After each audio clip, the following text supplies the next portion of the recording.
Carl Jung explained, 15 red flags that reveal an empath is awakening the collective shadow.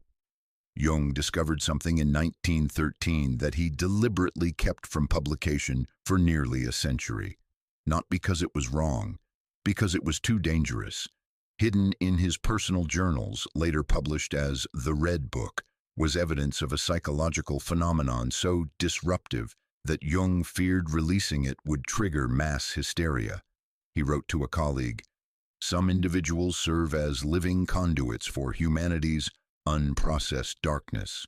When they awaken to this reality, the collective reacts with violence."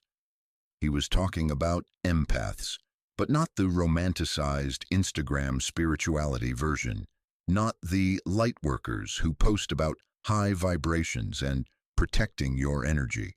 Jung was documenting something far more terrifying: individuals whose psyches have become battlefields for the collective unconscious, people who've absorbed so much of humanity's repressed shadow that their awakening doesn't bring peace, it triggers psychological warfare. Let me show you what I mean. In 2019, a woman named Elena wrote to a Jungian analyst with a confession that would make most therapists call for emergency hospitalization. She'd been experiencing vivid, graphic dreams of murdering her family members.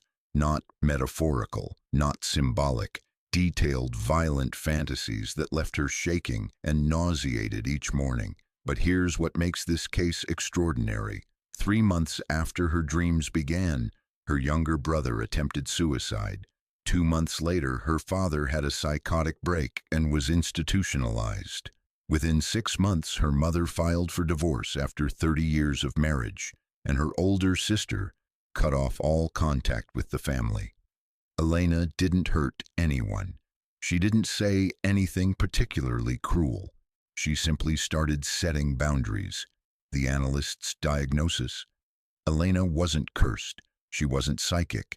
She was an unconscious carrier of her family's collective shadow, decades of repressed rage, unspoken abuse, and buried trauma. Her dreams weren't premonitions. They were her psyche's desperate attempt to individuate by forcing her to confront what she'd been carrying for everyone else. When she started saying no, when she stopped absorbing their projections, when she refused to be the family's emotional dumping ground, the entire system collapsed. Because Elena had been the glue holding their collective denial together. This is what Jung meant when he wrote, "One does not become enlightened by imagining figures of light, but by making the darkness conscious." And this is what happens when an empath awakens to the collective shadow. Research from the Jung Institute in Zurich reveals a disturbing pattern. 73% of self-identified empaths report experiencing severe social exile after what they describe as a spiritual awakening. But the timing is what's revealing. The exile doesn't happen randomly. It correlates almost perfectly with the moment the empath establishes psychological boundaries. The pattern is so consistent it can't be coincidence. Jung's private letters to colleagues contain references to shadow carriers, psychologically porous individuals who unconsciously absorb the unintegrated darkness of their families, communities, and cultures. He believed these people served an evolutionary function. They're humanity's early warning system, canaries in the coal mine of collective consciousness. But here's the terrifying part. When shadow carriers begin to awaken, when they start differentiating their own psyche from the collective, the people around them experience it as an attack. Not metaphorically, physiologically and psychologically, the empath's boundary setting triggers a trauma response in everyone who's been using them as a projection screen, because suddenly those people have to face their own darkness, and most humans would rather destroy the mirror than look at their reflection. This video will show you the 15 red flags that reveal an empath is awakening the collective shadow. These aren't symptoms of spiritual evolution. They're warning signs of psychological danger, both for the empath and for everyone around them. If you're experiencing these red flags, you're not leveling up. You're entering the most dangerous phase of individuation Jung ever documented. The phase where most people either achieve genuine selfhood or suffer complete psychological collapse. The difference between those outcomes? Understanding what's actually happening to you. Jung spent 3 years in near psychosis, navigating his own shadow awakening. He survived only because he understood the mechanics of what was destroying him. Most empaths don't have that advantage. They think they're experiencing ascension symptoms or downloads from the universe. They're not. They're experiencing the collective unconscious attempting to use their psyche as a processing center for centuries of repressed cultural darkness. And if they don't learn to establish boundaries, they'll either be destroyed by it or become possessed by it.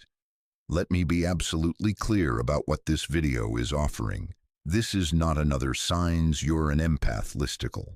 This is not validation for your suffering or permission to avoid shadow work by claiming you're too sensitive for this world.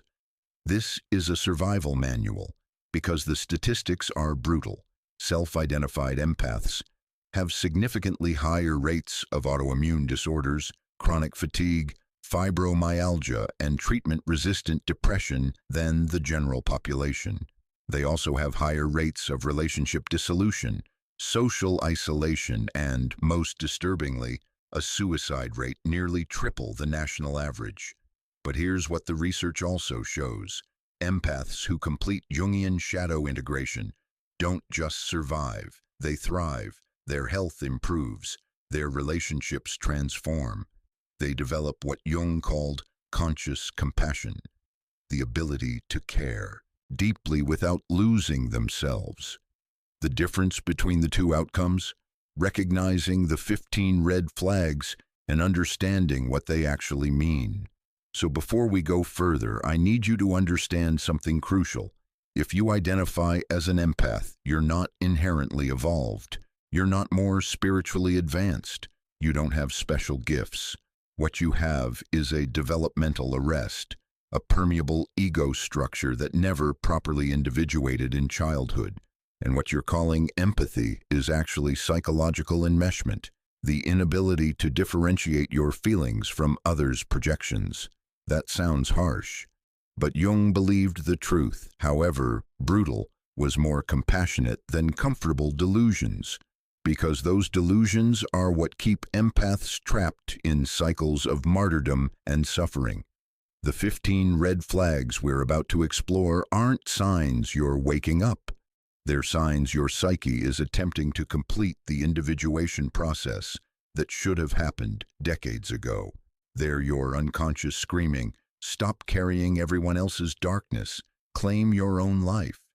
And everyone who's been using you as a shadow container will fight like hell to stop you. That's not metaphorical. Jung documented cases of shadow carriers being socially crucified, institutionalized, and in pre-modern contexts, literally executed as witches or heretics, because communities unconsciously recognize when someone stops absorbing their projections, and they respond with collective violence. The modern version is subtler: gaslighting, smear campaigns, family estrangement, professional sabotage, accusations of being toxic or narcissistic. But the mechanism is the same: the collective punishing the individual who refuses to carry its shadow. Elena's family didn't consciously conspire to destroy her. They simply couldn't tolerate her presence once she stopped being their emotional shock absorber. Her boundaries forced them to feel their own feelings, and that was unbearable. This video will show you how to navigate what Elena navigated, how to survive your awakening, how to integrate the collective shadow without being destroyed or possessed by it. But I need to warn you, understanding these 15 red flags will change you. Once you see the mechanics of what's been happening, you can't unsee it, and the people in your life will sense the shift. Many of them won't like it.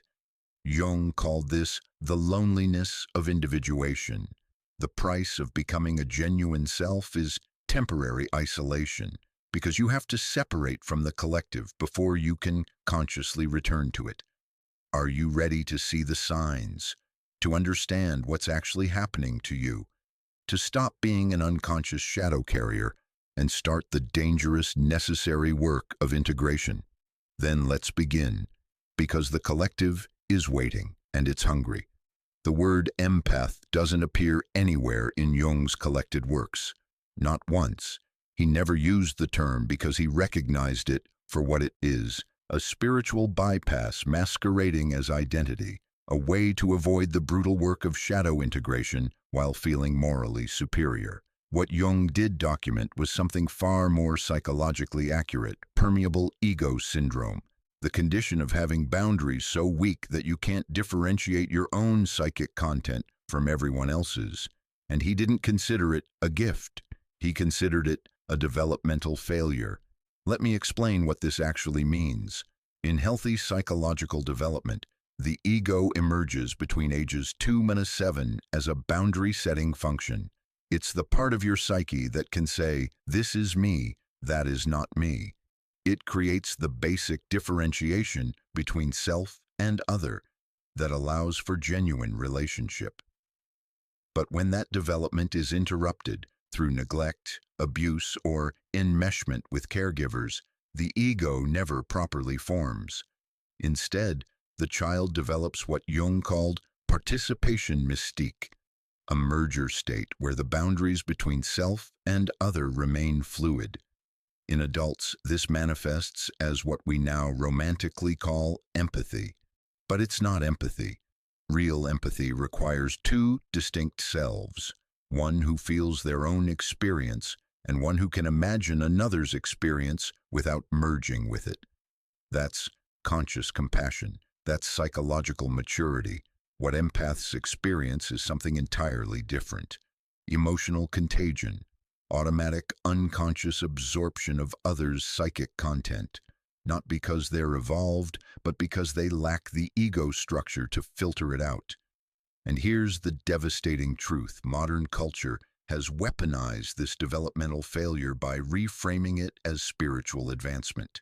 We live in a therapeutic culture obsessed with emotional intelligence and sensitivity, a culture that pathologizes healthy boundaries as toxic masculinity or emotional unavailability, a culture that celebrates martyrdom and self-sacrifice while demonizing self-interest. This cultural context creates empaths by the millions, people who've learned that having no boundaries makes them good, that absorbing others' pain makes them compassionate, that self-erasure makes them evolved. It's a mass delusion, and it's creating psychological carnage, because here's what actually happens when you have permeable ego boundaries. You become a repository for everyone else's shadow, all the rage they can't express, all the shame they can't acknowledge, all the darkness they refuse to integrate. They don't do this consciously. It's an unconscious process Jung called projection. The psyche can't tolerate holding certain contents, usually shadow material that contradicts the ego's self-image, so it expels them and sees them in others instead. Most people have strong enough boundaries that these projections bounce off, but empaths absorb them, and then they believe those projections are their own feelings. This is why empaths are exhausted. This is why they're confused about who they are. This is why they attract narcissists, abusers, and energy vampires, not because of vibrational mismatch or karmic lessons, but because they're the perfect projection screens. Their lack of boundaries makes them ideal containers for others' unprocessed darkness. And the tragedy? They've been taught to believe this dysfunction is noble, that their suffering serves others, that their capacity to absorb endless pain makes them spiritually advanced. It doesn't. It makes them developmentally arrested. Jung was brutal about this. He wrote, "The meeting with oneself is the meeting with one's own shadow, the shadow we have cast upon other people's consciences. The man who cannot see his own shadow is condemned to carry the shadows of others. Read that again.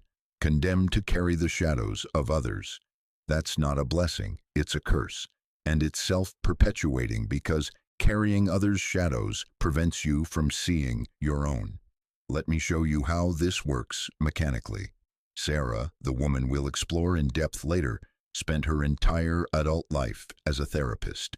She chose that profession because she was good at helping people.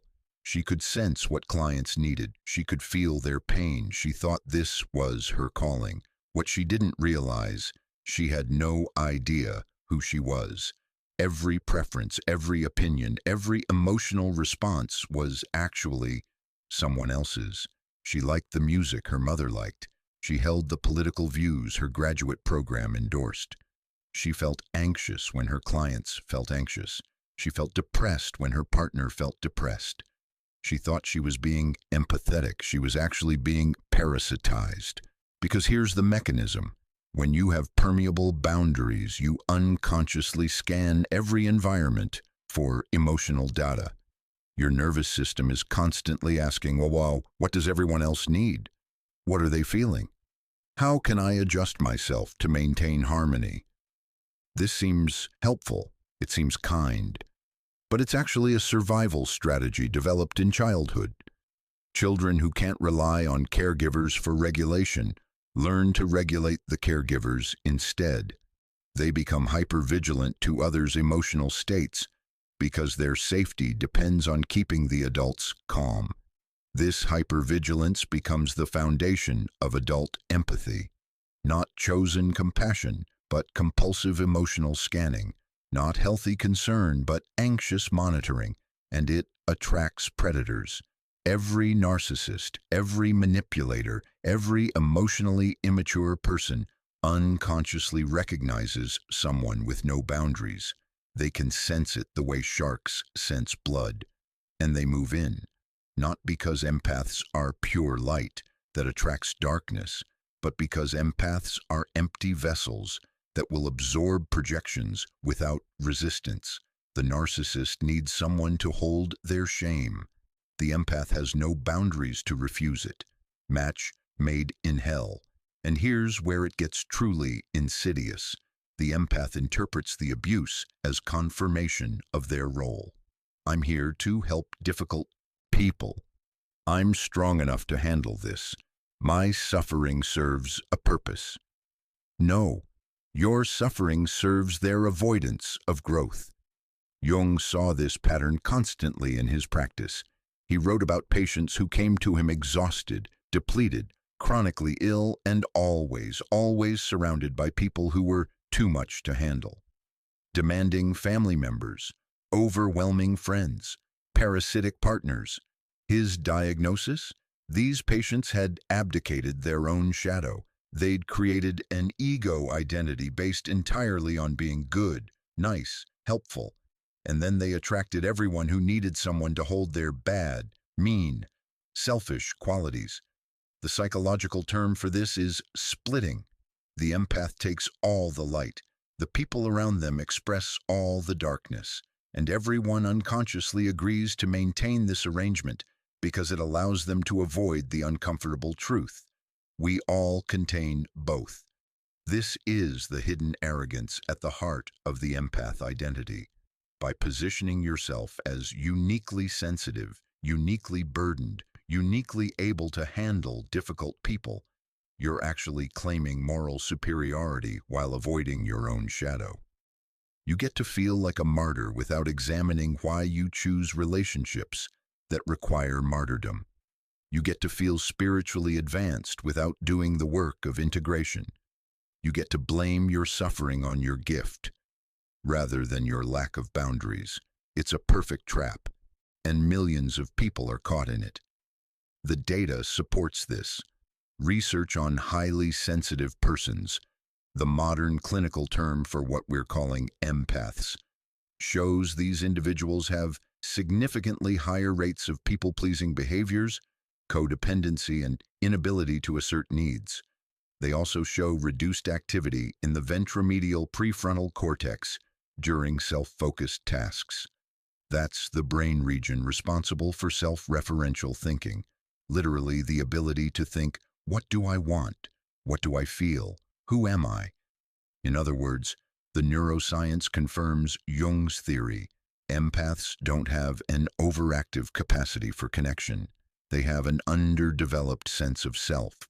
And this is why the awakening is so catastrophic, because what empaths call awakening is actually the psyche's emergency response to a lifetime of self-abandonment. After decades of carrying everyone else's content, the unconscious finally says, enough. We're establishing boundaries. We're reclaiming selfhood, even if it kills us. And that last part isn't metaphorical. The body keeps the score. Chronic self-abandonment manifests as autoimmune disease. Your immune system literally attacking itself because it can't differentiate self from other. It manifests as chronic pain, as fatigue, as mysterious illnesses that doctors can't diagnose because your body is screaming what your mind refuses to acknowledge. You don't exist. You're just a container for everyone else. The awakening is your psyche's attempt to correct this, but without understanding the mechanics. Most empaths misinterpret what's happening. They think they're ascending or evolving. They think the pain is purging or upgrading. They're not. They're individuating. And individuation is violent. Jung documented his own process. 3 years of near psychosis, terrifying visions, voices, complete dissolution of his previous identity. He called it confrontation with the unconscious. It nearly destroyed him, and he was a trained psychologist who understood the process. Most empaths have no idea what's hitting them. They just know that suddenly they can't tolerate their normal life anymore. The relationships that used to feel meaningful now feel suffocating. The work that used to feel purposeful now feels hollow. The people they used to help now trigger rage. They think something is wrong with them. Something is right. Their psyche is finally fighting for existence. But here's the danger. Without proper guidance, this fight usually goes one of 3 ways. Option 1. The empath retreats into deeper spiritual bypassing. They find a new framework, twin flames, star seed, lightworker, that explains their suffering as cosmically significant while allowing them to avoid genuine shadow work. They never individuate. They just get better at rationalizing their martyrdom. Option 2. The empath's ego shatters completely. Without a strong enough self to withstand the influx of previously repressed material, they have a psychotic break, hospitalization, medication, diagnosis of bipolar disorder, or borderline personality disorder. The medical system treats the symptoms while missing the underlying issue, arrested development. Option 3, the rarest but most dangerous, shadow possession. The empath flips from carrying everyone's darkness to identifying with darkness itself.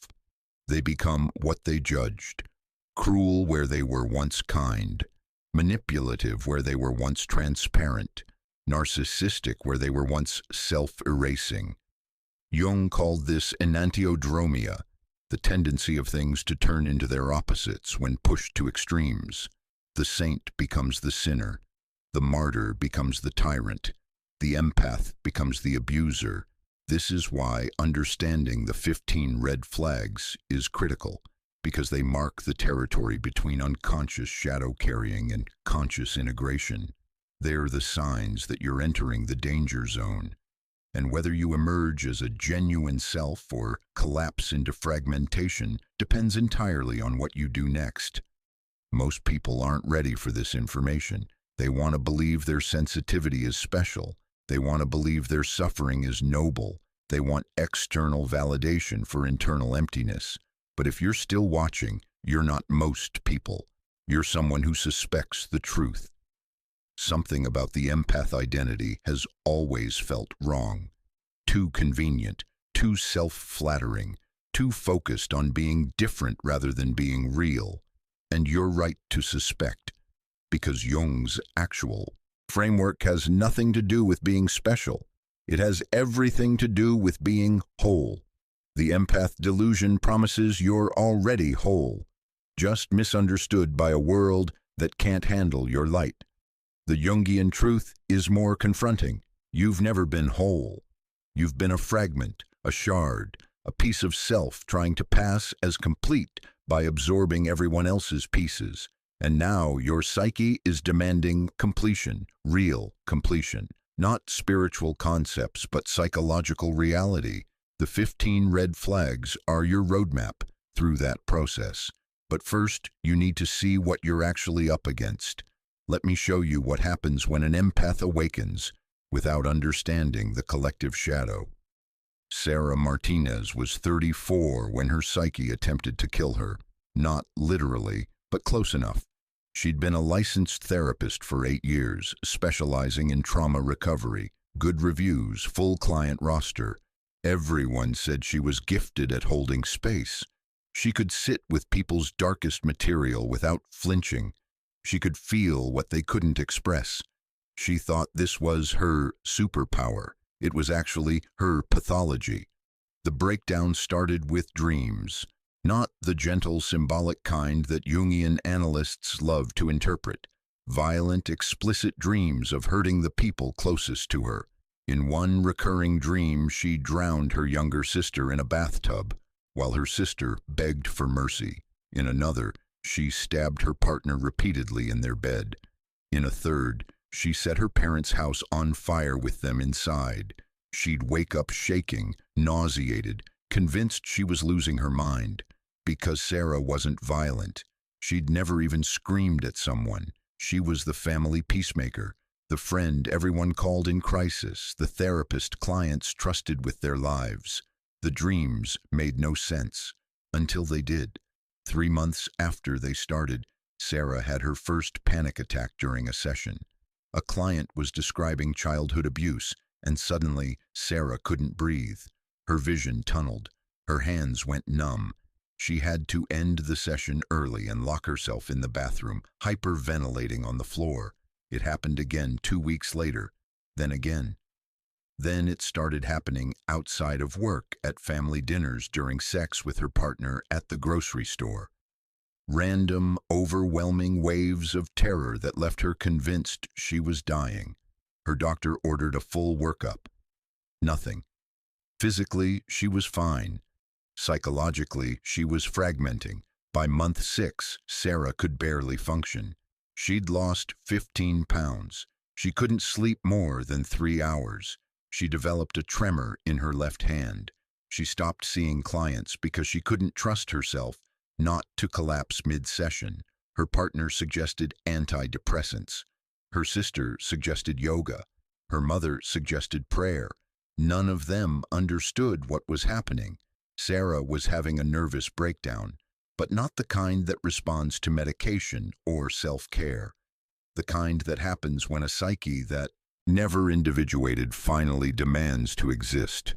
A colleague referred her to Dr. Rebecca Chen, a Jungian analyst who specialized in what she called boundary dissolution disorders. Their first session lasted 2 hours because Dr. Chen wouldn't let Sarah deflect. Every time Sarah tried to talk about her clients, Dr. Chen stopped her.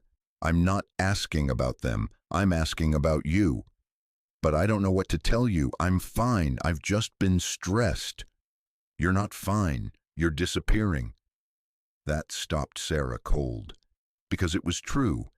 She'd been disappearing her entire life, and no one had ever noticed. She'd learned as a child that her feelings didn't matter.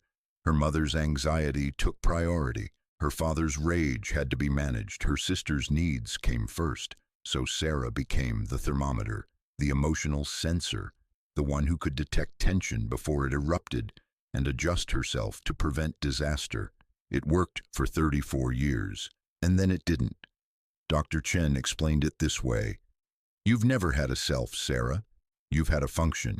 You exist to regulate everyone else's nervous system. That's not empathy. That's a survival adaptation that's killing you." The words hit like physical blows. because Sarah had built her entire identity on being empathetic, on being sensitive, on being the person who could handle what others couldn't. Dr. Chen continued, "Your dreams aren't random. They're your shadow trying to force integration. All that violence you're dreaming, that's the rage you've been carrying for everyone else. Your mother's unexpressed anger at your father's suppressed shame, your client's trauma, your partner's resentment. You've absorbed all of it, and now your psyche is trying to show you, this isn't yours." Sarah started crying, deep, ugly sobs that seemed to come from somewhere she didn't recognize. "But if I stop carrying it, what happens to them? They have to carry it themselves," which is exactly what terrifies you, because on some level, you believe you're keeping everyone alive, that if you stop absorbing their darkness, they'll be destroyed by it. Won't they? No, they'll finally have to face it, which is the only way they'll ever grow. But you've been preventing that growth by being their shadow dump. You've been enabling their unconsciousness by staying conscious for them. This was the moment Sarah's world started collapsing, because Dr. Chen was right. Sarah had been the family savior, the relationship fixer, the therapist who could heal anyone. But none of it was real. She wasn't saving anyone. She was just delaying their necessary confrontations with themselves. And the cost of that delay was her existence. Dr. Chen assigned homework. "I want you to start saying no to anyone about anything. I don't care how small, but I need you to practice having boundaries, even if it feels cruel." The first time Sarah tried, she had a full-body panic response. Her client asked if they could extend their session by 15 minutes. Sarah's mouth opened to say yes, the automatic response she'd given 1,000 times, but she stopped herself. "Actually, no. We need to end on time today." The client looked hurt. Sarah felt like she'd committed murder. Her chest tightened, her vision blurred. Every nerve in her body screamed that she'd done something unforgivable. Dr. Chen had prepared her for this. "That's not guilt you're feeling, it's terror. You've just violated your core survival programming. The part of you that believes compliance keeps you safe is panicking because you broke the rule." The client left. Sarah vomited in her office bathroom. Then she went home and told her partner she needed space. Not a breakup, just an evening alone. He reacted like she'd announced she was leaving him. "What did I do? Are you okay? Did something happen?" "Nothing happened. I just need time by myself." "But we always spend Friday nights together. This is our thing." "I know, and tonight I need to be alone." He left angry. Sarah felt like she'd destroyed something sacred, but she also felt something she hadn't felt in years. Relief. The next few weeks were excruciating. Sarah practiced boundaries with everyone. Small things. No, she couldn't babysit her sister's kids. No, she couldn't listen to her mother complain about her father. No, she couldn't take on a new client. No, she couldn't process her friend's breakup. Every no felt like violence, and every single person reacted with shock, hurt, or anger. Her sister accused her of being selfish. Her mother said she'd changed and wasn't herself. Her partner suggested couples therapy because he felt like he didn't know her anymore. 3 clients filed complaints with her licensing board claiming she'd become cold and unprofessional. Sarah was doing nothing wrong. She was just finally establishing the boundaries she should have had all along. But to everyone who'd been using her as a shadow container, her boundaries felt like abandonment, because that's what they were. Sarah was abandoning her role as the family's emotional processor, and the family was reacting with collective rage. Dr. Chen warned her, "This is the most dangerous phase. The people around you are going to escalate. They'll try guilt, anger, threats, anything to get you back into your role, because your boundaries are forcing them to feel their own feelings, and they hate it." She was right. Sarah's mother stopped speaking to her for 2 months. Her sister told the family that Sarah was having a breakdown, and needed intervention. Her partner issued an ultimatum: either you go back to being the person I fell in love with, or we're done. Sarah chose done, because here's what she realized: the person he fell in love with didn't exist. He fell in love with a ghost, a hollow container that reflected his needs back to him. The real Sarah, the one with boundaries, preferences, and limits, was someone he'd never met, and he didn't want to meet her. The relationship ended. Her family relationships went cold. She lost half her friend group. At one point, Sarah was so isolated she went 3 days without speaking to another human. But something extraordinary was happening. She was starting to feel real. For the first time in her life, Sarah knew what she wanted. She didn't want to be a therapist anymore. She'd chosen that career to escape her own inner work, not because she loved it. She wanted to paint, something she'd done as a teenager but abandoned because it seemed selfish. She didn't want to live in the city. She'd stayed there because her partner wanted to. She wanted space, quiet, a life that wasn't constantly managed around others' needs. She didn't want to fix anyone. She wanted to finally experience her own life without the weight of everyone else's. Dr. Chen called this the death of the false self. Sarah had to grieve the person she'd pretended to be for 34 years. The helpful one, the sensitive one, the one everyone could count on. That person had to die so the real Sarah could emerge. The dreams changed during this period. Instead of violence, she started dreaming of boundaries. Walls she was building, doors she was locking, gates she was guarding.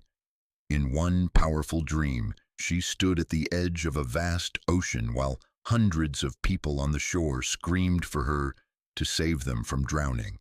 In previous dreams, she would have jumped in, but in this dream, she stood still and watched them learn to swim. Dr. Chen interpreted it. Your psyche is showing you the truth. These people were never drowning. They were perfectly capable of surviving their own emotions. You just convinced yourself they needed you, and they were happy to accept that delusion because it meant they didn't have to grow.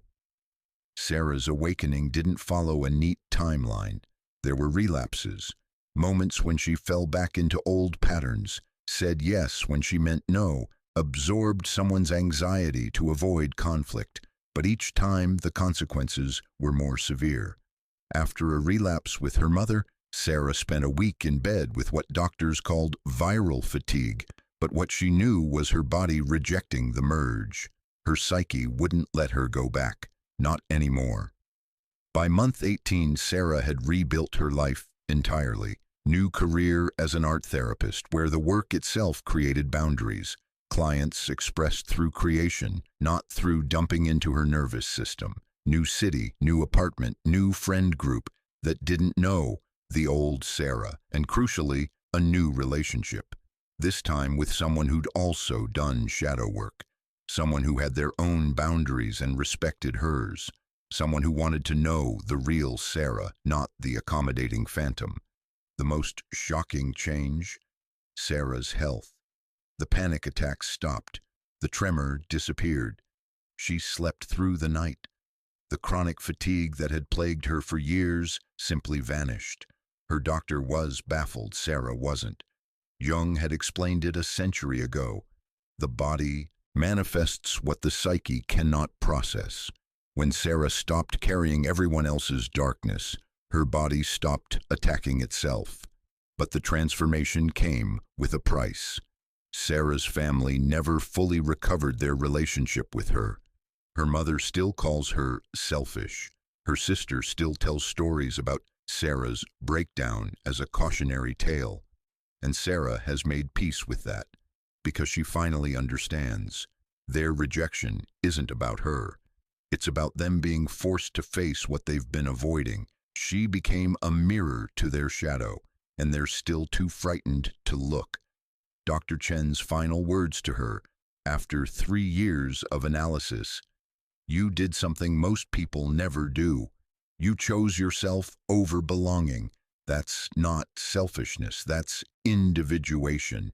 And it's the most generous thing you could have done, not just for yourself, but for everyone around you, because now they have the opportunity to become real, too. Whether they take it is their choice. Sarah's story isn't unique. It's the archetypal pattern of empath awakening, the descent into dissolution, the confrontation with shadow, the establishment of boundaries, the collective punishment, and finally, if the person survives, the emergence of authentic selfhood. But most empaths don't survive intact. They either retreat back into martyrdom, fragment into psychosis, or flip into shadow possession. The difference? Understanding what's actually happening, recognizing the red flags, and having guidance through the abyss. Sarah had Dr. Chen. She had Jung's framework. She had a roadmap. Most empaths are navigating this terrain blind, and that's why the casualty rate is so high. Jung was theorizing in 1913 without brain scanners or controlled studies, but modern neuroscience has proven him right in ways that should terrify and fascinate us. What Jung called permeable ego boundaries and psychic contagion has a biological substrate. It's not mystical, it's measurable, and the research reveals something disturbing. Self-identified empaths have fundamentally different neural architecture than the general population. Let's start with mirror neurons. Discovered in the 1990s by Italian neuroscientist Giacomo Rizzolatti, mirror neurons fire both when we perform an action and when we observe someone else performing that action. They're the neurological basis for imitation, learning, and, crucially, empathy. In typical development, mirror neuron activity is modulated by self-other differentiation circuits in the temporoparietal junction and the prefrontal cortex. Your brain can simulate someone else's experience without confusing it with your own. But in people with what researchers call affective empathy dysregulation, basically empaths, something different happens. A 2019 fMRI study from Stanford tracked brain activity in self-identified empaths while they watched videos of people in distress. The results were striking. Their mirror neuron system showed 67% more activation than controls, but their self-other differentiation circuits showed 43% less activity. In plain language, their brains were firing like they were experiencing the distress themselves, but they had reduced capacity to recognize the experience as someone else's. This is Jung's participation mystique at the neurological level. The empath's brain literally cannot maintain the boundary between self and other during emotional exposure, but it gets worse. The same study found that this pattern strengthens over time. The more an empath absorbs others' emotions, the more their mirror neuron sensitivity increases and their differentiation capacity decreases. It's a neural feedback loop that makes the problem progressively worse. And here's what makes this particularly relevant to the awakening crisis. When someone with this neural architecture suddenly tries to establish boundaries, when they start blocking the emotional influx they've been absorbing for years, their brain experiences it as sensory deprivation. Imagine wearing glasses for decades. Your eyes have adapted to the artificial lens. When you take the glasses off, your vision doesn't return to normal immediately. There's an adjustment period where everything seems wrong. For empaths establishing boundaries, the adjustment period involves panic attacks, the nervous system interpreting boundary setting as threat.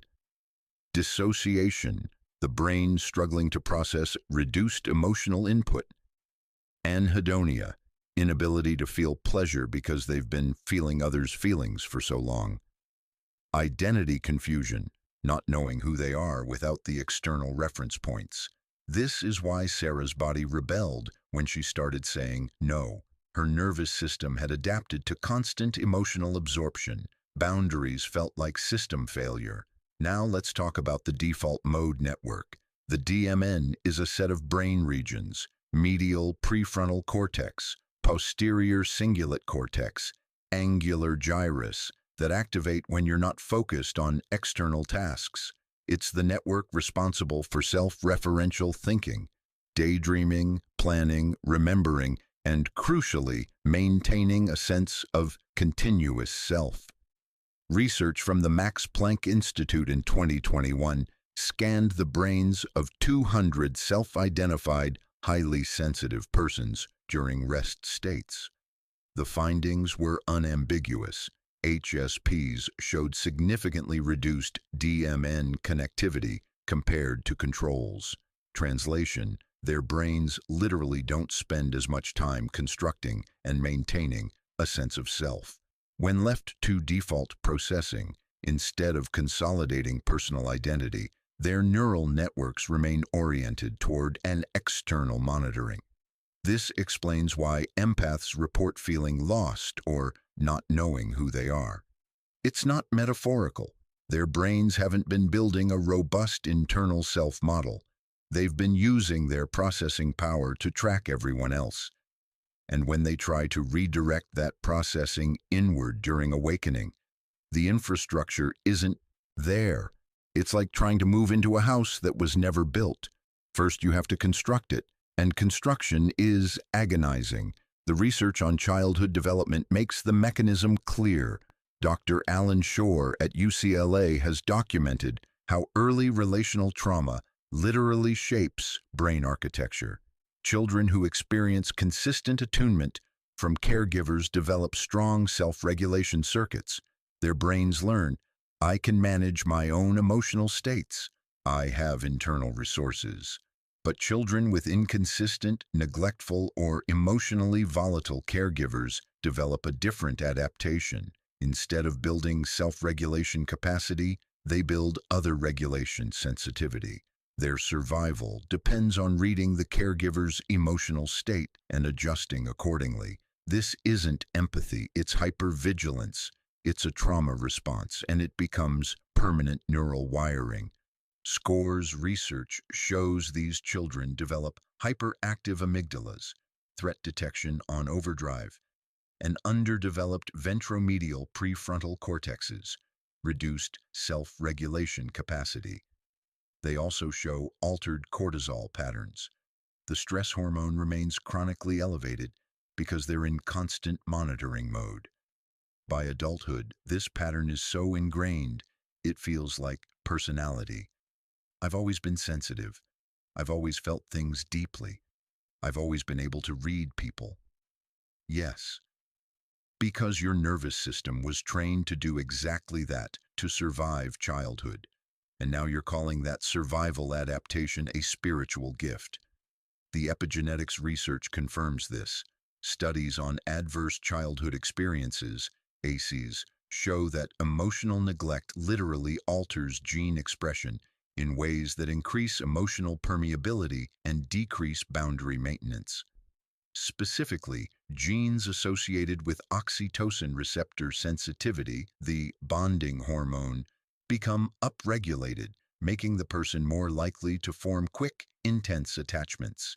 Meanwhile, genes associated with stress response regulation become downregulated, making it harder to maintain emotional equilibrium. This is why empaths attract and tolerate abusive relationships. Their biology has been primed to bond quickly and struggle to detach, even when it's destroying them. Now let's connect this to the collective shadow phenomenon.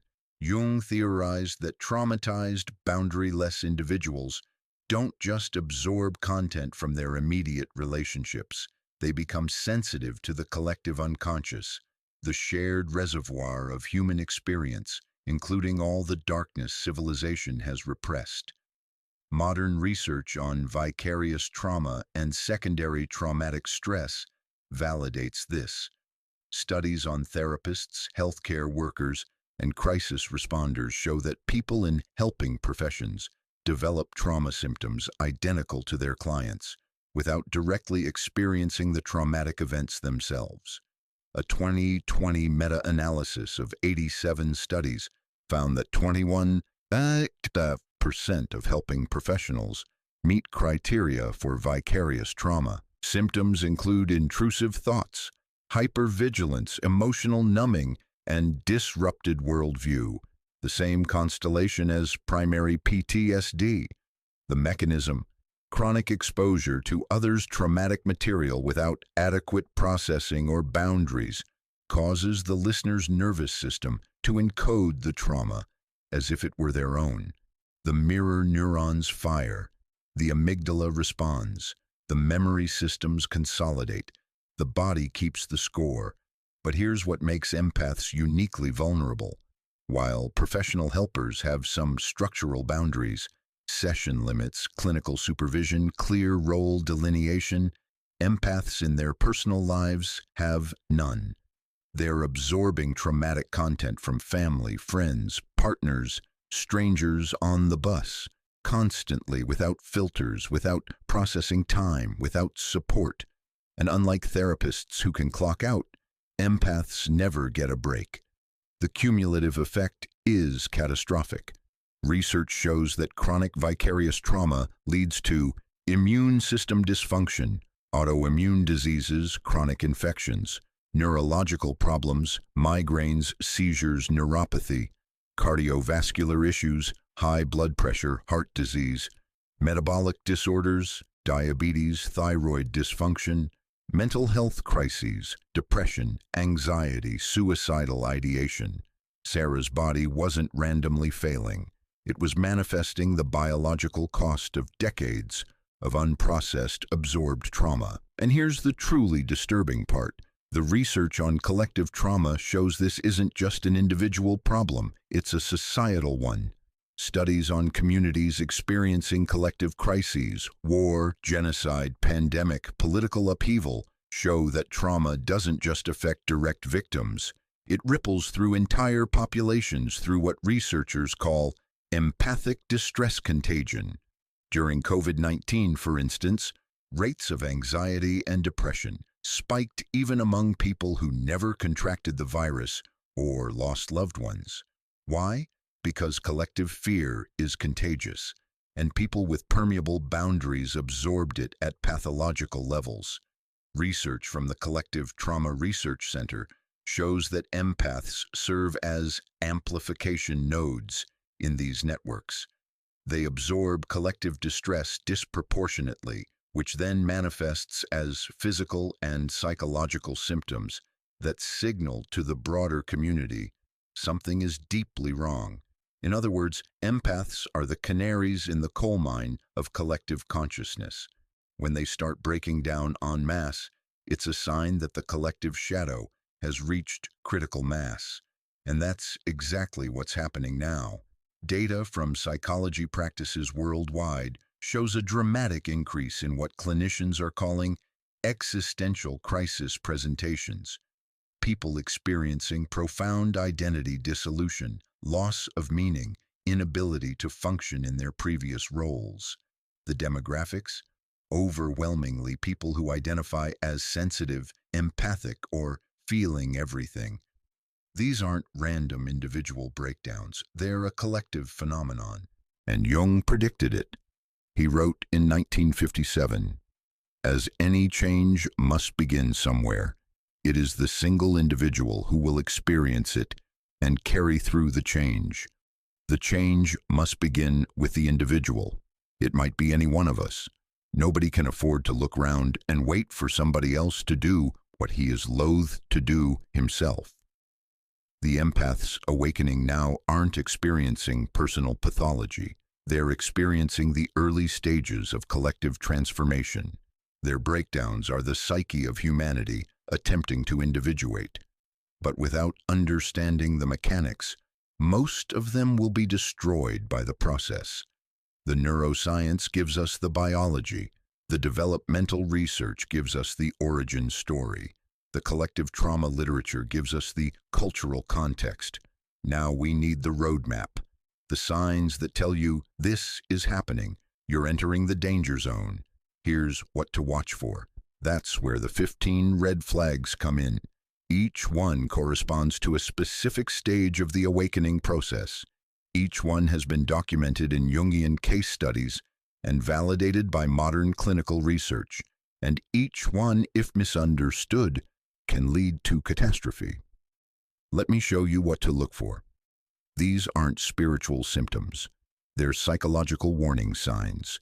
Each red flag marks a threshold being crossed in your individuation process. Ignore them, and you risk psychosis or shadow possession. Understand them, and you have a map through the territory. The flags are organized in 3 categories: early warning signs, flags 1-5, escalation symptoms, flags 6-10, and critical threshold, flags 11-15. The progression matters. Most people experience them roughly in order, though individual variation exists. Let's begin. Early warning signs, flags 1-5. Red flag number 1, sudden intolerance for superficial conversation. This is often the first sign. You're at a dinner party, someone's talking about a TV show, and you feel physically repulsed. Not bored, repulsed, like their words are scraping against your nervous system. Previously, you could engage in small talk without issue. You could discuss weather, weekend plans, celebrity gossip. But now, it feels like suffocating, like you're drowning in meaninglessness. What's actually happening? Your psyche is rejecting participation mystique. For years, you've merged with collective concerns to maintain belonging. You discussed what others discussed, cared about what others cared about. Your interests weren't yours. They were reflections of group consensus. Now your psyche is demanding authenticity, and everything that isn't authentic feels like poison. Jung called this the numinous hunger. When the self begins to emerge, it hungers for depth, meaning truth. Surface-level interaction can no longer feed it. The danger, mistaking this for spiritual superiority, thinking you've evolved beyond others. That's inflation. The truth is simpler. You're individuating, and the collective feels foreign because you're finally differentiating from it. How to recognize it? You feel physical discomfort during conversations that previously felt fine. You want to scream, "None of this matters," in the middle of normal social interaction. You start avoiding gatherings you used to attend without issue. Red flag number 2, physical illness when around certain people. This is where it gets visceral. You visit your mother and develop a migraine. You spend time with your partner and your stomach cramps. You attend a work meeting and your chest tightens. You think you're sick. You're not. Your body is rejecting the psychic contamination. What's actually happening? Your nervous system is finally differentiating self from other at the somatic level. For years, you've absorbed others' emotional states without registering them as foreign. But as boundaries begin forming, your body starts recognizing, this anxiety isn't mine. This rage isn't mine. This depression isn't mine. And it responds with physical rejection symptoms, the psychological equivalent of an immune response. Research by Dr. Bessel van der Kolk documents this phenomenon in trauma survivors. The body keeps score. When you're around someone whose emotional content you've been carrying, your body remembers and reacts. The danger? Pathologizing the symptoms, going to doctors, getting tests, taking medications, all of which miss the root cause. The illness isn't medical, it's psychological. Your body is telling you this relationship is toxic to your individuation. How to recognize it? The symptoms are specific to certain people and disappear when you're away from them.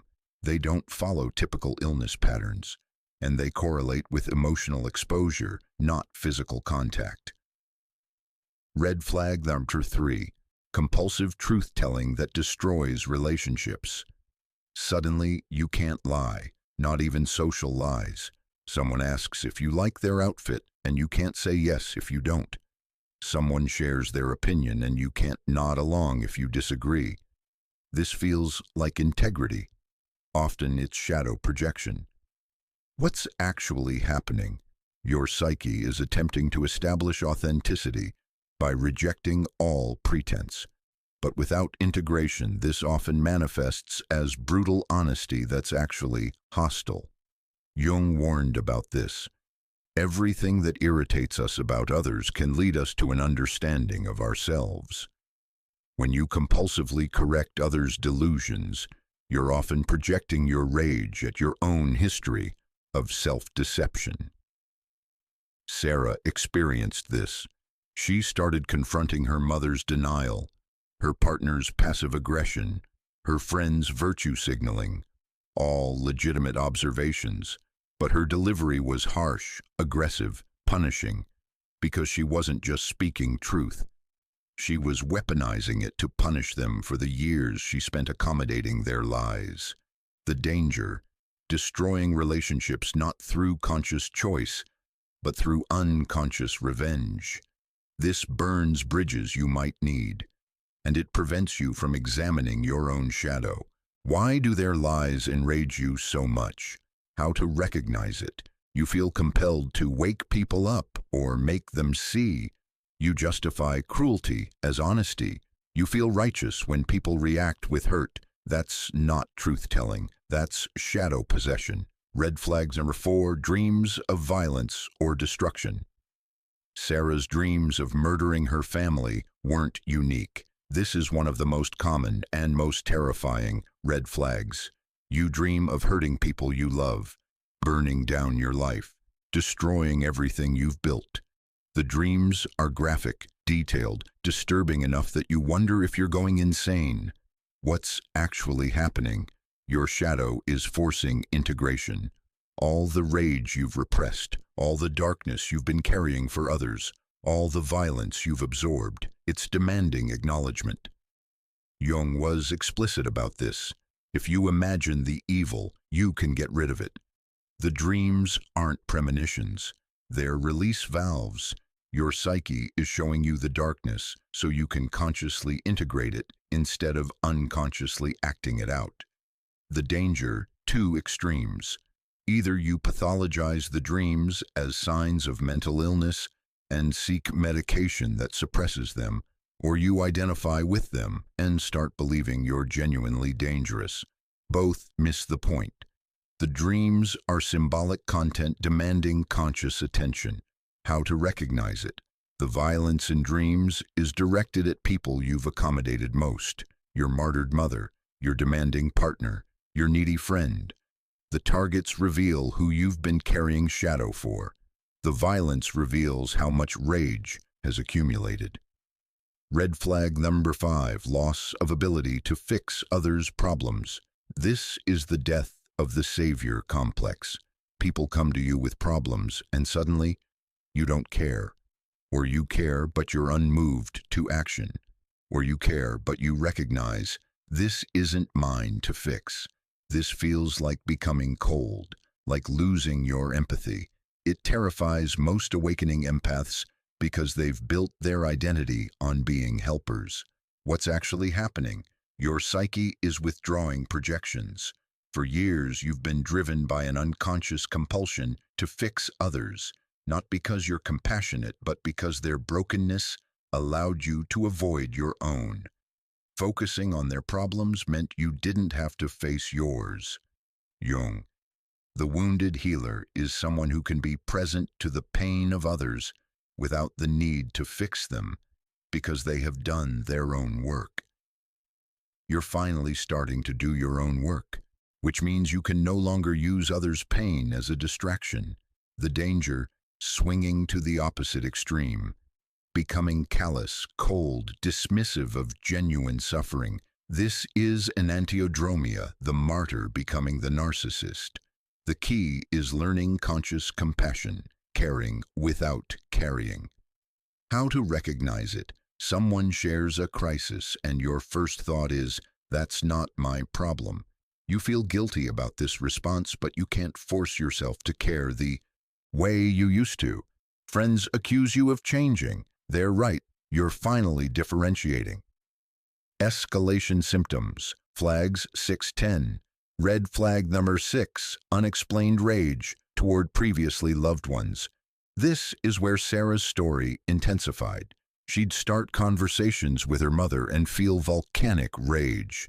Her partner would touch her shoulder and she'd recoil with disgust. Friends would text and she'd want to throw her phone. These were people she loved, or thought she did. What's actually happening? You're experiencing retroactive boundary violation awareness. Your psyche is showing you in real time every instance where these people transgressed boundaries you didn't yet have. Every time your mother guilt-tripped you, every time your partner manipulated you sexually, every time your friend dumped their drama without reciprocation, you absorbed it all without protest. Now your body is tallying the accumulated violations, and the rage is proportional to the decades of suppression. Jung, where love reigns, there is no will to power, and where the will to power is paramount, love is lacking. You're discovering that many relationships you called love were actually power dynamics where you consistently yielded.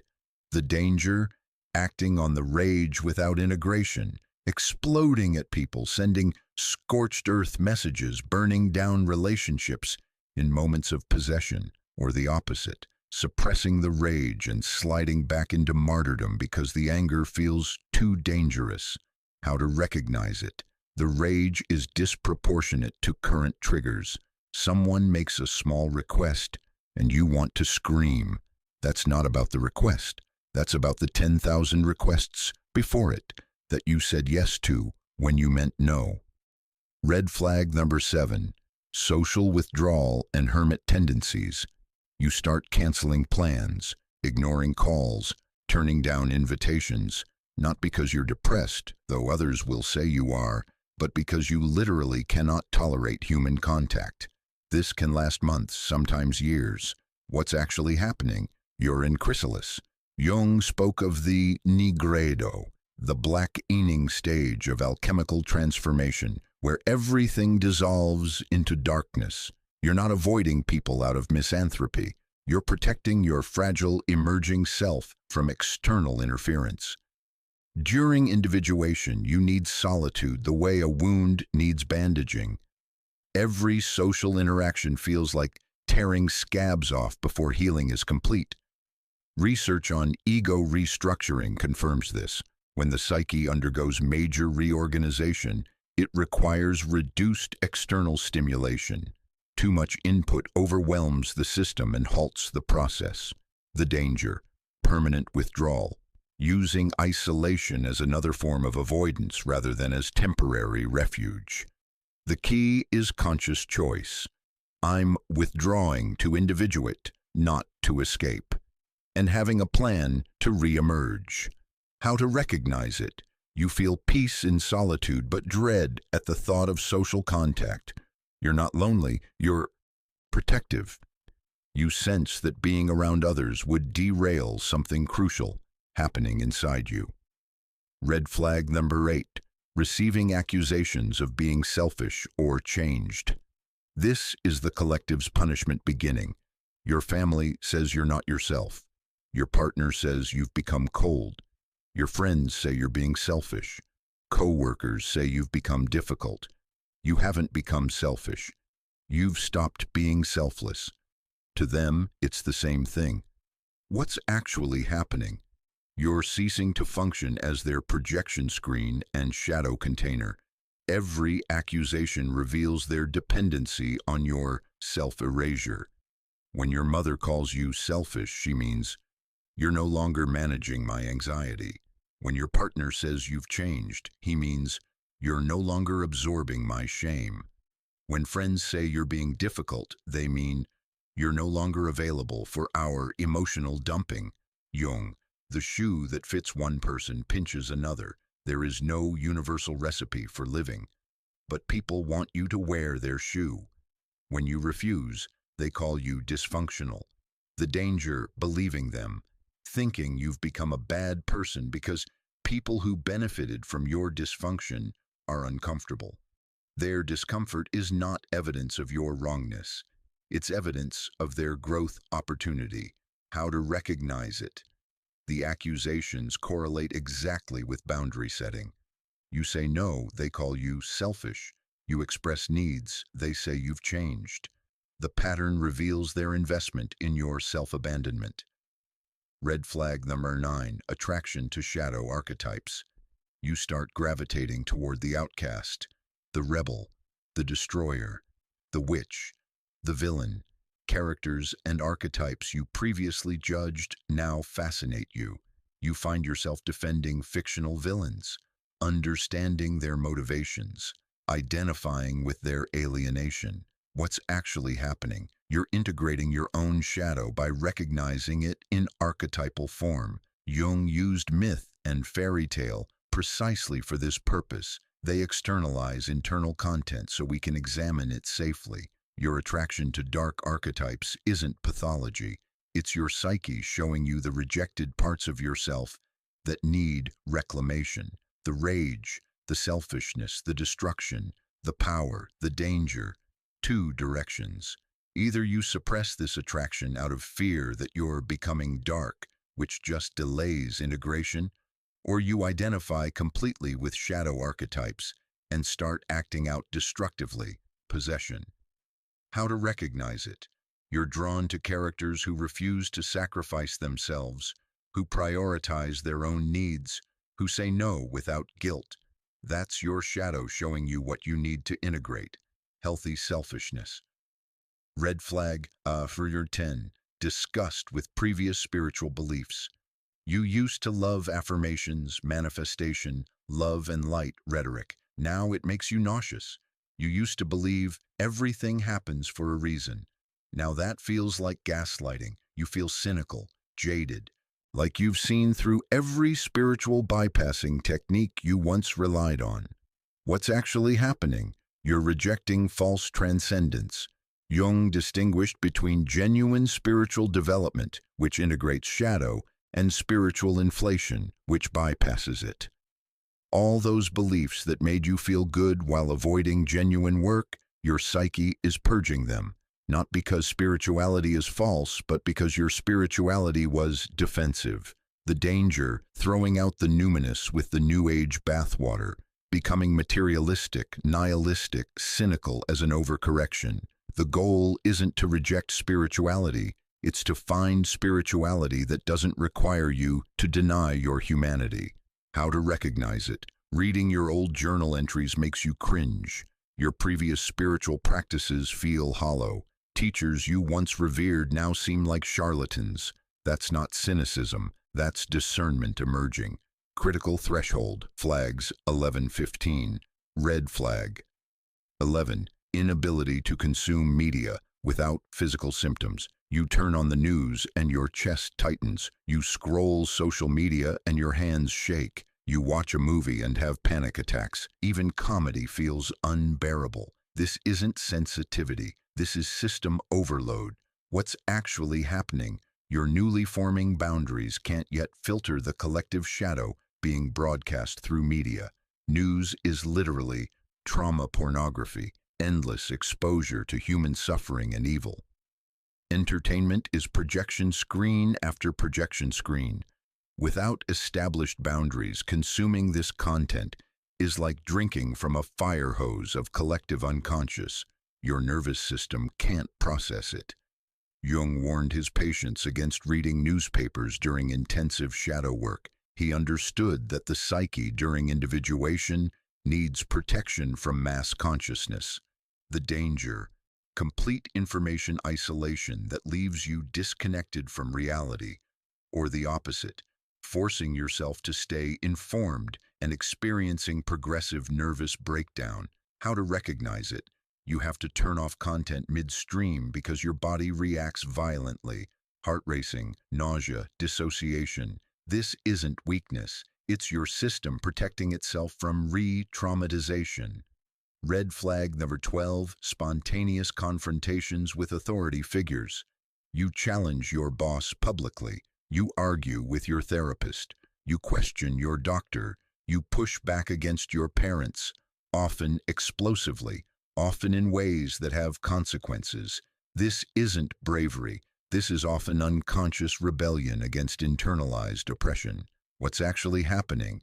You're rejecting the projection of archetypal authority onto actual people. For years, you've surrendered your power to doctors, bosses, parents, experts, anyone who represented authority with a capital A. Now your psyche is reclaiming sovereignty, but without consciousness, This manifests as reactive rebellion rather than authentic authority claiming. Jung, the father complex is one of the most obstinate resistances to individuation. Until you withdraw the archetypal projection, you remain in reactive relationship to authority, either submissive or rebellious, but never sovereign. The danger, destroying necessary relationships through unconscious acting out. Losing jobs, medical care, familial connections, not through conscious choice, but through compulsive rebellion. How to recognize it? You pick fights with authorities over things that don't matter, just to assert dominance. That's not healthy boundary setting. That's unintegrated power shadow. Red flag 13, relationship exodus, friends and family leaving en masse.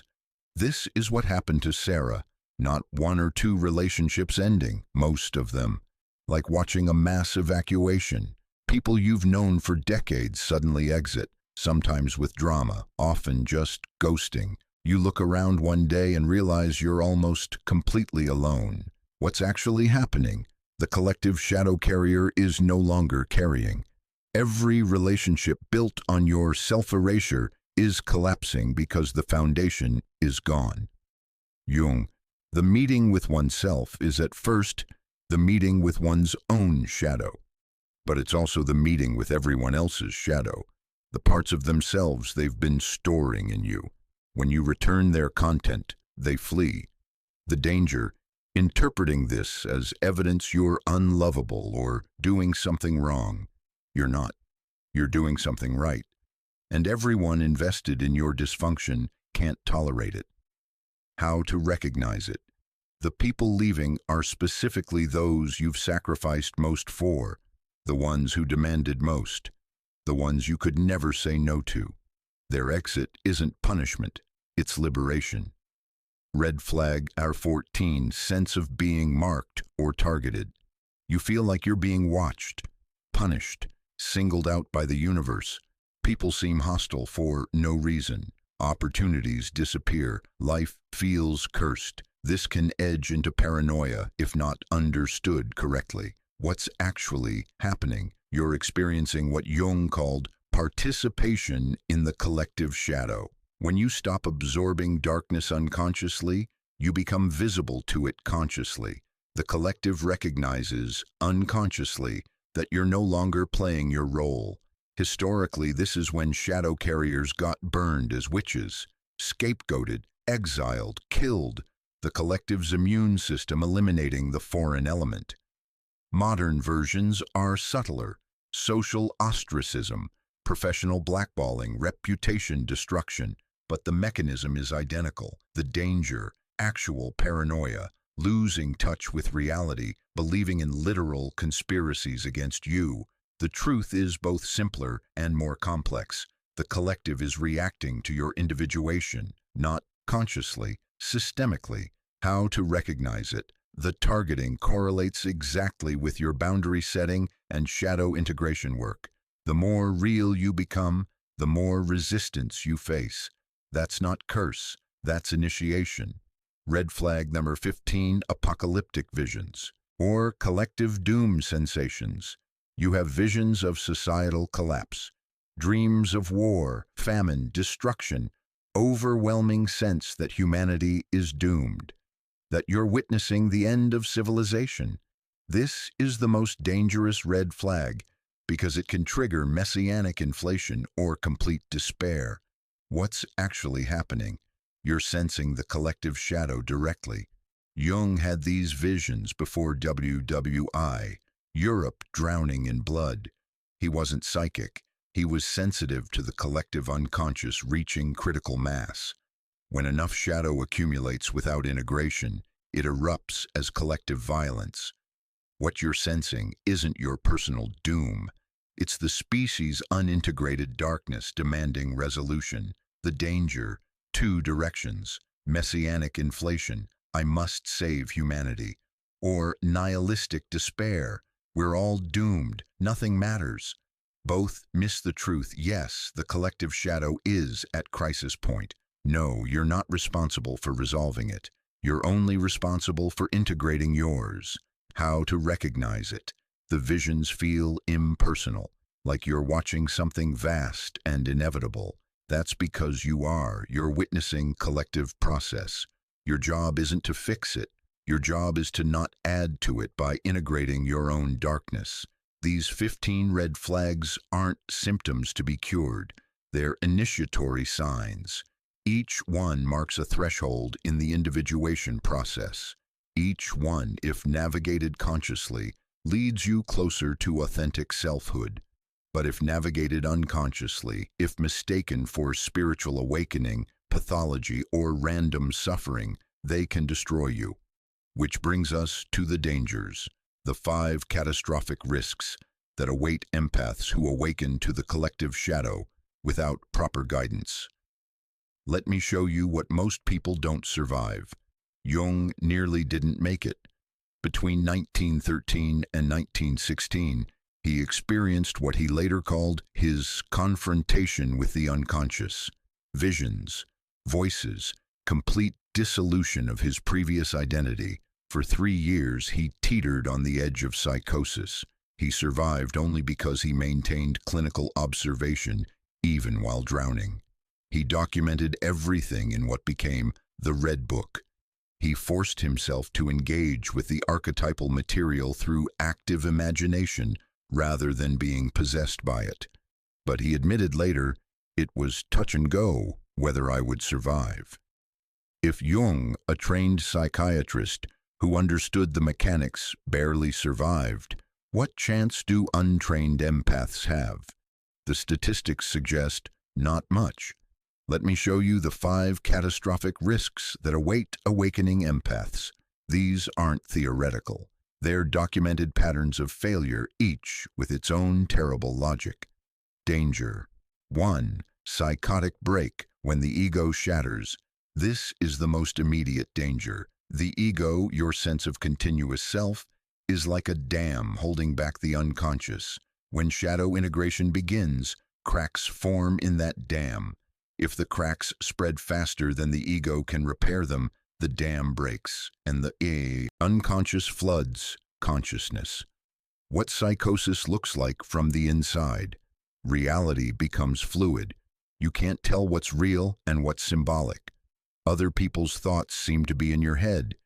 You hear voices, see visions, experience events that haven't happened yet. Time becomes non-linear. From the outside, disorganized speech, bizarre behavior, paranoid delusions, inability to function, often requiring hospitalization. Jung documented his own near psychosis. I was living in a constant state of tension. Often I felt as if gigantic blocks of stone were tumbling down upon me. One thunderstorm followed another. He saw Philemon, an old man with wings. He had conversations with Salome, who appeared as a real presence. He experienced himself as multiple personalities. He wrote in the Red Book, "My soul, where are you?" This wasn't metaphorical. Jung was fragmenting. He survived because he maintained what psychiatrists call ego-observing function, a part of consciousness that could watch the process while experiencing it. He wrote, "I stood helpless before an alien world. Everything in it seemed difficult and incomprehensible. I had to let myself be carried along by the current without a notion of where it would lead me. But here's the critical point. He chose to enter that current as an experiment. He had theoretical framework. He had professional identity to anchor him. He had family and work that reminded him of consensus reality. Most awakening empaths have none of that. They're thrust into the current unprepared, and many of them drown. The mechanism: when you've spent decades carrying others' psychic content, your ego has no core. It's a shell around empty space. During awakening, that shell cracks, and there's nothing underneath to hold the structure. Sarah came close to this. Her panic attacks, her dissociative episodes, her sense of not existing, those were pre-psychotic symptoms. If she hadn't found Dr. Chen, if she'd continued trying to carry everyone's shadow while her ego dissolved, she would have fractured completely. The warning signs: hearing voices, believing thoughts are being inserted into your mind, feeling controlled by external forces, losing track of time, experiencing synchronicities so frequent they suggest reality is restructuring around you, paranoid conviction that people can read your thoughts. The danger threshold. If you can't maintain clear boundaries between your thoughts and others, between inner experience and outer reality, between symbolic content and literal events, seek immediate professional help. Not a spiritual teacher, a psychiatrist who understands dissociative disorders, because psychosis, once triggered, has momentum. It's like falling. The longer you fall, the harder to stop. Danger 2: scapegoating and social crucifixion. This is the collective's response to shadow carriers who stop carrying. Throughout history, communities have unconsciously identified people who hold collective shadow, and they've eliminated them. Witch burnings, heretic executions, scapegoat rituals. These weren't random superstitions. They were collective psychological processes. René Girard documented this in his theory of mimetic violence. Communities in crisis unconsciously select scapegoats to reunify around. The scapegoat must be similar enough to be relatable but different enough to be expelled. They must be seen as the cause of communal suffering. Awakening empaths fit this profile perfectly. They were part of the community, similar, but now they're changing, setting boundaries, refusing their role, different. And their boundaries do cause suffering. They force others to feel what the empath was buffering. The community's unconscious logic: everything was fine until she changed. She's the problem. If we remove her, harmony will return. Modern scapegoating doesn't involve literal burning. It's social, professional, and familial crucifixion. Social: cancel culture, reputation destruction, public shaming, everyone you know suddenly agreeing you're toxic, dangerous, crazy, your name becoming synonymous with dysfunction. Professional: inexplicable job loss, being pushed out of careers, colleagues turning against you, opportunities disappearing, finding yourself unhireable despite qualifications. Familial: being diagnosed as the identified patient, family members uniting against you, being labeled as the cause of all family problems. Potential institutionalization or conservatorship if family has legal power. Jung witnessed this. He wrote about patients who became family scapegoats. The family unconsciously selects one member to carry all the shadow. Then, when that member attempts health, the family intensifies their pathologizing. Historical example: in 17th century Salem, the witches were often women who'd stopped conforming, women who'd left abusive marriages, women who owned property, women who spoke too boldly. The community couldn't tolerate their autonomy, so it called that autonomy demonic possession and burned them. The mechanism hasn't changed, only the methods. Elena, the woman from the opening, experienced this. Her family didn't consciously conspire to destroy her, but after she set boundaries, they unconsciously organized against her. Her mother spread rumors about her mental instability. Her siblings staged an intervention. They attempted to have her psychiatrically committed, all because she stopped absorbing their darkness. But here's where everything changes, because Jung didn't just identify the problem of collective shadow awakening. He lived through it. He documented it. And he created a roadmap, not for escape, but for transformation. This isn't about returning to who you were before the awakening. That person is gone. The veil, once lifted, doesn't lower again. Jung's solution isn't about unseeing what you've seen or unfelt what you've absorbed. It's about becoming something greater, an alchemical vessel, a conscious container for the darkness the collective refuses to hold. Jung's framework has 5 core principles, 5 keys that separate the martyrs from the masters. And if you're experiencing the red flags we've discussed, If you're drowning in collective shadow right now, these 5 principles aren't optional, they're survival. Let's begin with the first key: conscious recognition, naming what's happening. The moment Jung realized he wasn't going insane, the moment that saved his life, was when he understood that what he was experiencing wasn't personal, it was archetypal. This is the first and most critical principle. You must name what's happening as collective, not individual pathology. When Sarah, the nurse we met in Section 3, finally sat in her therapist's office after her breakdown, she said something profound. "I don't think this sadness is mine. It feels ancient. It feels like it belongs to everyone." Her therapist, trained in Jungian psychology, leaned forward and said, "Then stop treating it as your personal depression. Start treating it as a visitation from the collective unconscious." That single reframe changed everything. Because here's what happens when empaths misidentify collective shadow as personal neurosis. They pathologize themselves. They increase medication. They blame their childhood, their trauma, their weakness. They turn inward with shame instead of outward with consciousness. But the collective shadow isn't personal. It's transpersonal. Jung wrote in his journals, "I was being lived by something greater than myself. The images came from a source beyond my personal history."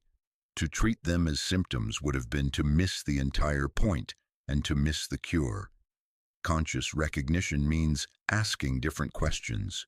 Not, what's wrong with me, but what's moving through me. Not, why am I so broken, but what collective content has been activated in my psyche. This isn't spiritual bypassing. It's not pretending your personal wounds don't matter. It's recognizing that what you're experiencing now is bigger than those wounds and requires a different level of response. Jung created a simple practice for this, the archetypal inventory. Every day he would journal with this framework. On the left side of the page, he listed his personal emotional content, his anger at Freud, his fear about his career, his guilt about his family. On the right side, he listed the archetypal content, the visions of blood flooding Europe, the voice of Philemon, the symbols rising from his dreams. The practice wasn't about dismissing the personal, it was about differentiation, creating conscious separation between my anger and the rage of the collective unconscious moving through me. Sarah adopted this practice. Every morning before her hospital shift, she would spend 15 minutes differentiating. My exhaustion from working double shifts went on the left. The existential grief of watching patients die alone during a pandemic went on the right. The left side she could address with practical solutions, better sleep, boundaries, time off. The right side required different medicine, ritual, art, conscious witnessing, connection with others holding the same archetypal burden. Within weeks, she reported feeling 30% less overwhelmed, not because the collective content disappeared, but because she stopped trying to solve transpersonal problems with personal solutions. But conscious recognition alone isn't enough. Because even when you name what's happening as archetypal, you still have to navigate the most dangerous territory, distinguishing between your personal shadow and the collective shadow you've absorbed. This is where Jung's second principle becomes essential. Shadow differentiation, untangling personal from collective. Imagine 2 rivers flowing into the same lake. One river carries the sediment of your personal history, your unprocessed rage at your father, your shame about your body, your envy of your sibling. The other river carries the sediment of collective history, generational trauma, cultural oppression, the ungrieved losses of entire civilizations. Both rivers are real. Both are in your psyche. But if you can't tell which is which, you'll drown in the lake trying to process everything at once. Shadow differentiation is the art of discernment, and Jung developed 2 primary tools for this: active imagination and dream work. Let's start with active imagination, Jung's most powerful and most misunderstood technique. Active imagination isn't meditation. It isn't visualization. It's a conscious dialogue with the unconscious, a way of engaging autonomous psychic content as if it were a real being with its own intelligence and agenda.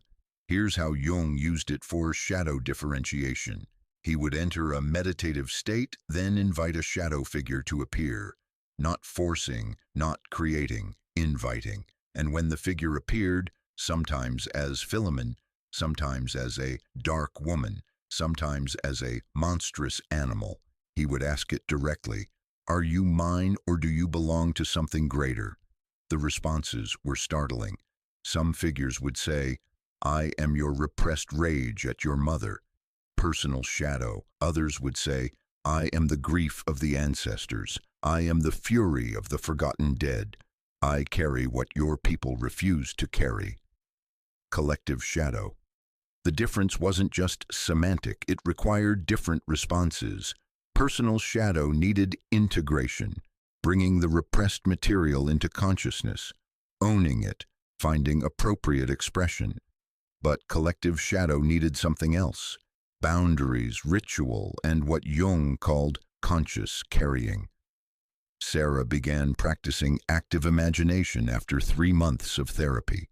She would sit in her meditation corner, light a candle, and invite the heaviness she felt to take form. The first time it worked, she wept. A figure appeared in her mind's eye, a woman in a hospital gown, face obscured, hands covered in blood. Sarah asked, "Are you me?" The woman shook her head. "I am every patient who died unwitnessed. I am the collective grief of this pandemic. You've been trying to heal me as if I were your personal wound, but I don't belong to you. I belong to everyone." That conversation changed Sarah's entire approach.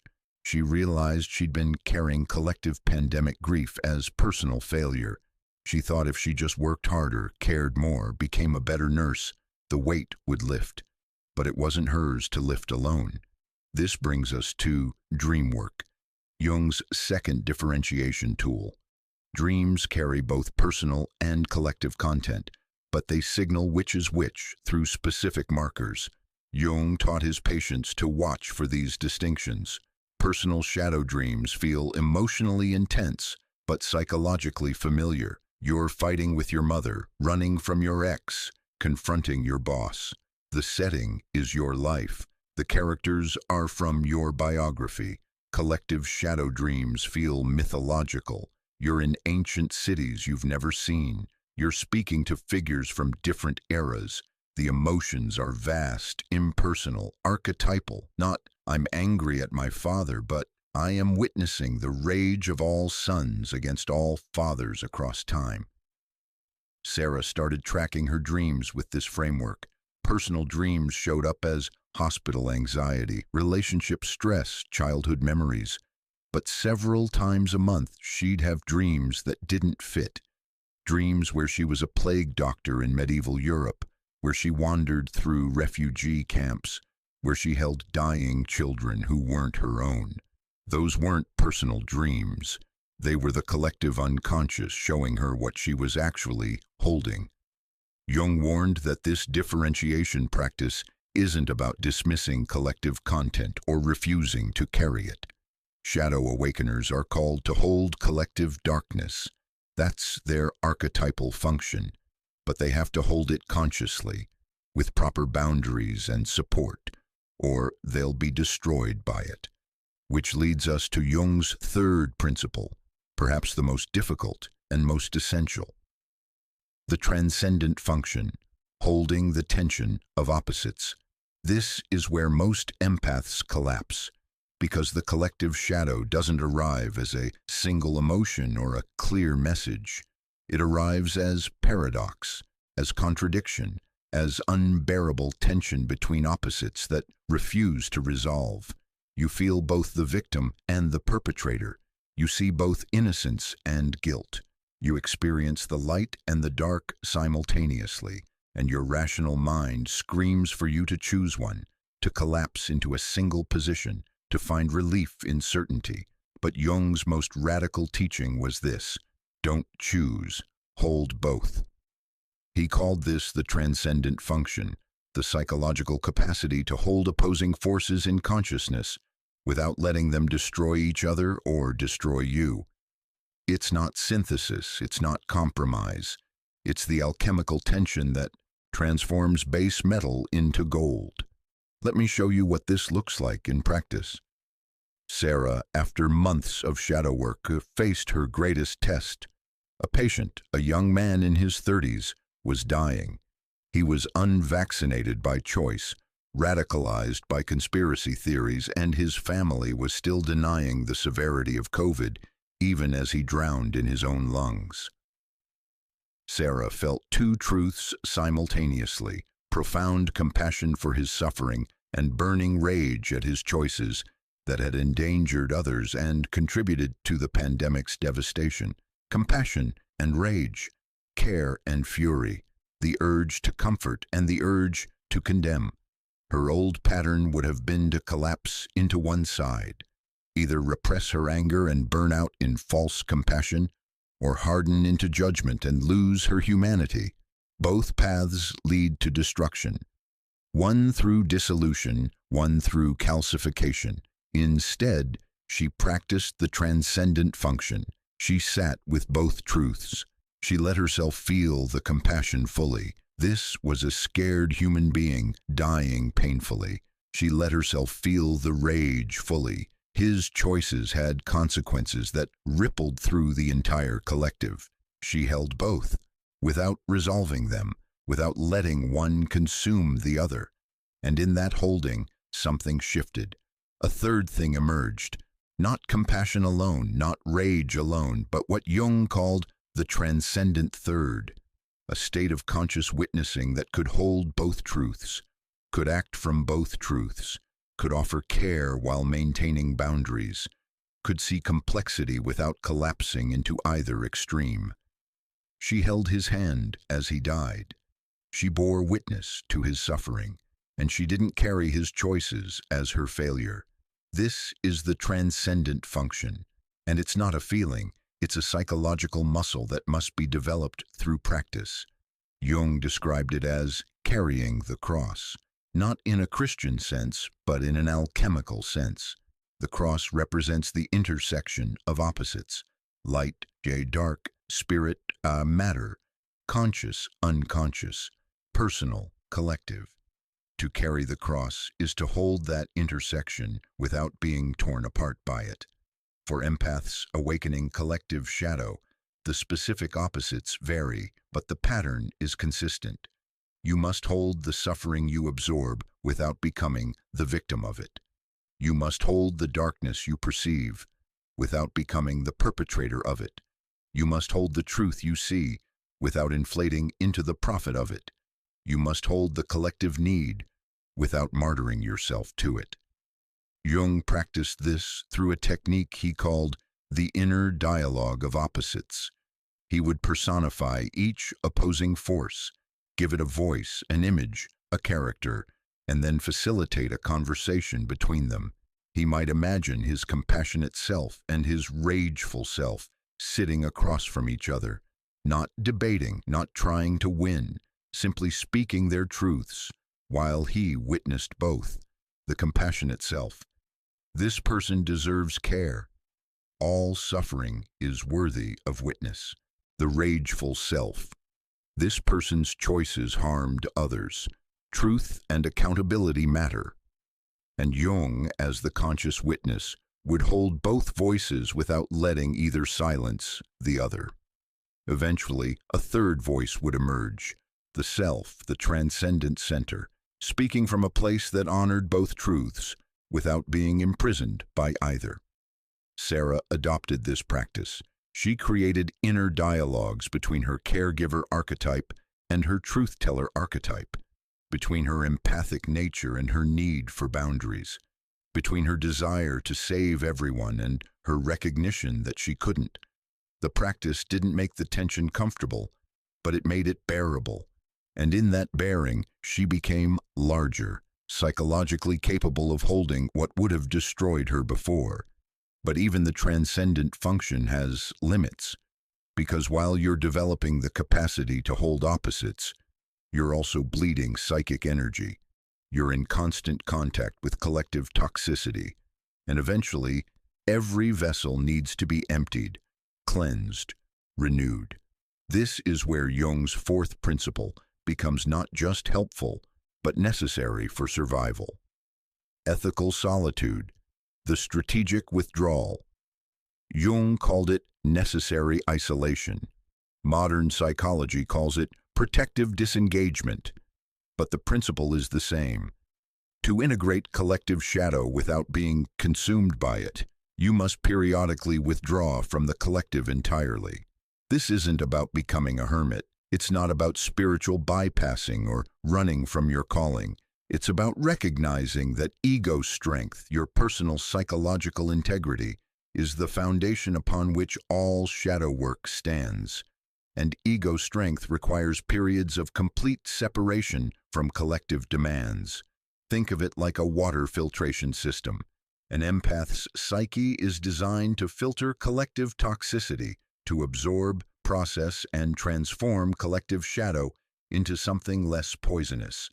But every filter eventually becomes saturated. Keep running contaminated water through a saturated filter, and the filter itself becomes toxic.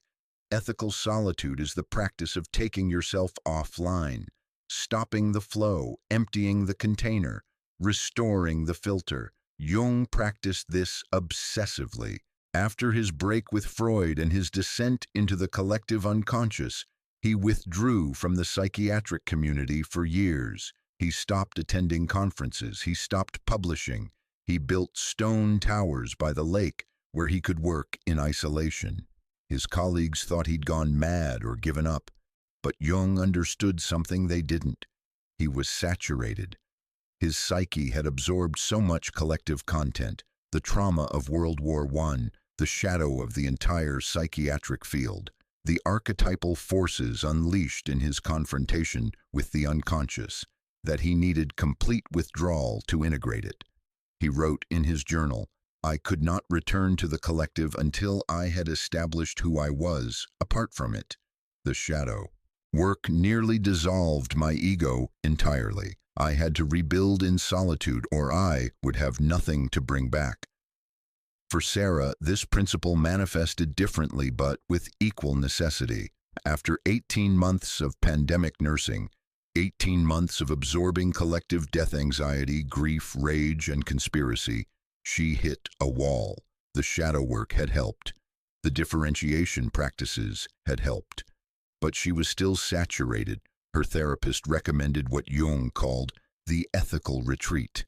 3 months of protected solitude. Not isolation from all human contact, but strategic withdrawal from collective responsibilities. Sarah took a leave of absence from the hospital. She moved temporarily to her aunt's cabin in the mountains. She stopped checking news. She stopped engaging with social media. She stopped taking on other people's emotional emergencies. For the first 2 weeks, she experienced what Jung predicted: intense guilt, anxiety, and the fear that she was abandoning her calling. The empath's psyche is trained to serve the collective. Withdrawal feels like betrayal. But Jung's wisdom was this: you can only truly serve the collective from a place of psychological wholeness. A martyred empath serves no one. They simply add their own destruction to the collective shadow burden. Sarah used her solitude for what Jung called ego restoration practices. She engaged in purely personal activities with no collective benefit: hiking, painting, reading novels, sleeping 12 hours a night. She practiced saying no without explanation or guilt. She focused on her body, nutrition, movement, pleasure, after months of neglecting it. She created what Jung called the personal vessel, a container for her own needs, desires, and identity, separate from her archetypal role as caregiver. And crucially, she worked with her therapist remotely to strengthen her ego boundaries. They practiced a visualization Jung developed, imagining a permeable but conscious boundary around her psyche, like a cell membrane that can let nutrients in and toxins out, but that remains intact, defined, separate. After 3 months, Sarah returned to nursing. But she was different. She had reclaimed her ego, not in the inflated sense, but in the Jungian sense. She knew where she ended and the collective began. She could feel collective shadow without being dissolved by it.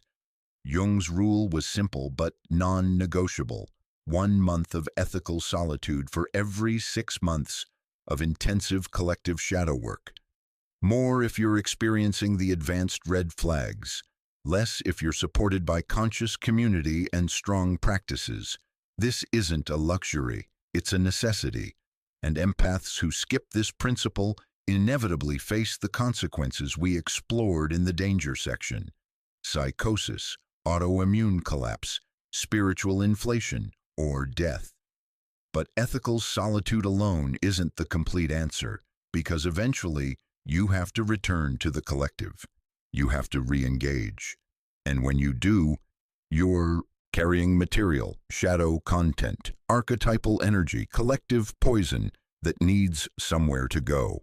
This is where Jung's 5th and final principle becomes the difference between integration and eruption.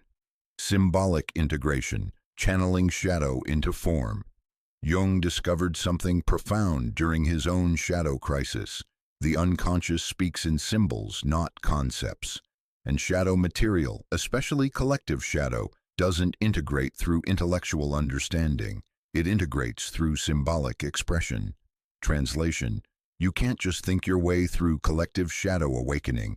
You have to make something with it. Jung channeled his confrontation with the collective unconscious into the Red Book.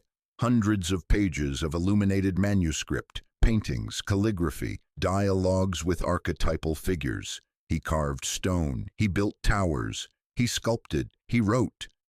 Not because he was artistic by nature, he described himself as technically unskilled, but because the shadow content demanded a container outside his psyche. It demanded form, expression, manifestation in the material world. This is what Jung meant by alchemical transformation. Alchemy wasn't about turning lead into gold, literally. It was about transforming the base material of the unconscious, the chaotic, destructive, raw shadow, into something refined, beautiful, useful. For the awakened empath, symbolic integration means finding channels for the collective shadow that don't involve either repression or unconscious acting out.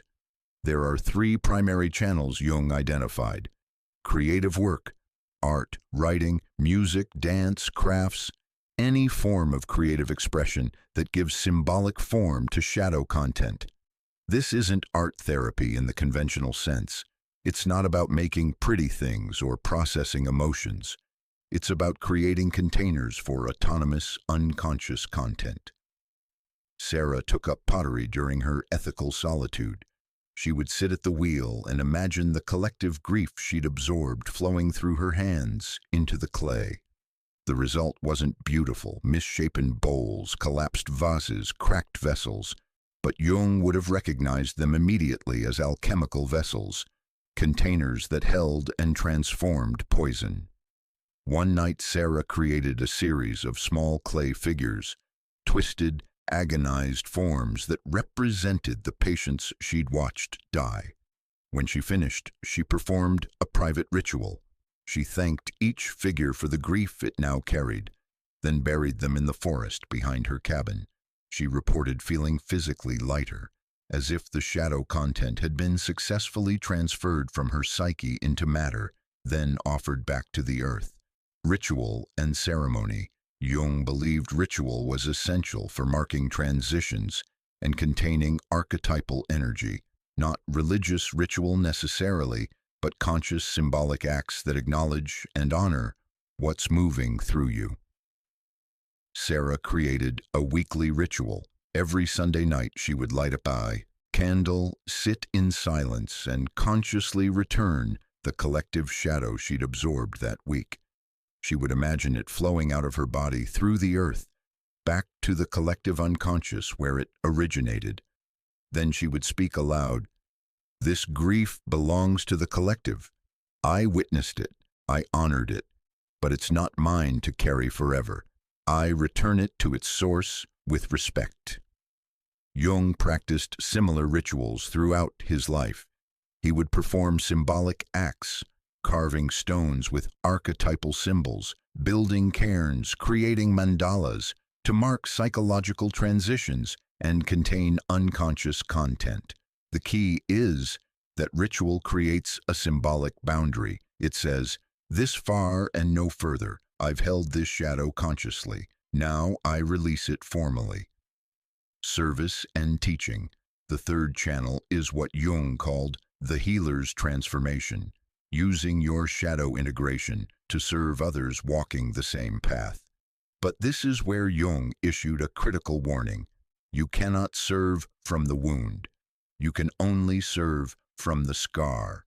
The wound is raw, unintegrated, still bleeding. Service from the wound is codependency, martyrdom, an unconscious reenactment. The scar is healed, integrated, transformed. Service from the scar is conscious, boundaried, and empowering. Sarah, after 2 years of intensive shadow work, began training as a trauma-informed coach specifically for healthcare workers. She wasn't doing this to process her own trauma. That work was done. She was doing it because her integrated experience had become medicine for others. She could spot the red flags in other nurses immediately. She could teach the differentiation practices. She could model the transcendent function and ethical solitude. Her wound had become her gift, but only because she'd done the years of conscious work to transform it. Jung's rule: don't teach what you haven't integrated. Don't serve from the shadow you haven't yet befriended. Wait until the transformation is stable, until you can hold the tension without collapsing, until you can witness others' pain without absorbing it unconsciously. When symbolic integration is practiced consistently, something remarkable happens. The collective shadow stops feeling like an invading force. It becomes material, raw material for creative work, for ritual, for conscious service. You become what Jung called the alchemical vessel, someone who can take poison and transform it into medicine. Not by denying the poison, not by being immune to it, but by having the psychological technology to process it consciously. These 5 principles, conscious recognition, shadow differentiation, the transcendent function, ethical solitude, and symbolic integration, form Jung's complete blueprint for shadow awakening survival. But here's what Jung understood that most modern psychology misses. These principles aren't techniques you apply once and you're fixed. They're practices you return to for the rest of your life. Shadow awakening isn't a phase you pass through. It's an initiation into a different way of being. Once you've been activated as a shadow awakener, once you've taken on the collective's darkness consciously, you don't go back to unconscious living. You become what Jung called the twice-born, someone who has died to the naive belief that consciousness is safe or comfortable and been reborn into the terrible responsibility of seeing what others cannot see and holding what others cannot hold. But Jung's greatest gift wasn't just the blueprint, it was the proof, the living demonstration that this path, though agonizing, is survivable. And more than survivable, it's the path to the most profound psychological development a human being can achieve. To understand this proof, we need to look at the evidence, the case studies, the contrasts between those who survived shadow awakening and those who were destroyed by it. Because Jung didn't just theorize about this. History has given us the data, and the differences between martyrs and masters are stark, specific, and instructive. History is littered with bodies, empaths, seers, artists, prophets, people who saw too much, felt too deeply, absorbed too much collective shadow, and were destroyed by what they carried.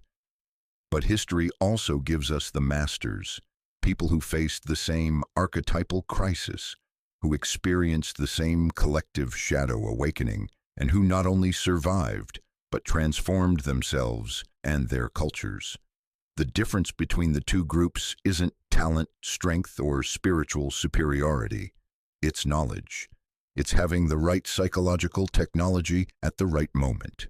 It's understanding what's happening in archetypal terms, not just pathological ones. Jung studied these contrasts obsessively. He wanted to know, why do some empaths collapse into psychosis while others become wisdom keepers? Why do some artists suicide while others create masterpieces that heal generations?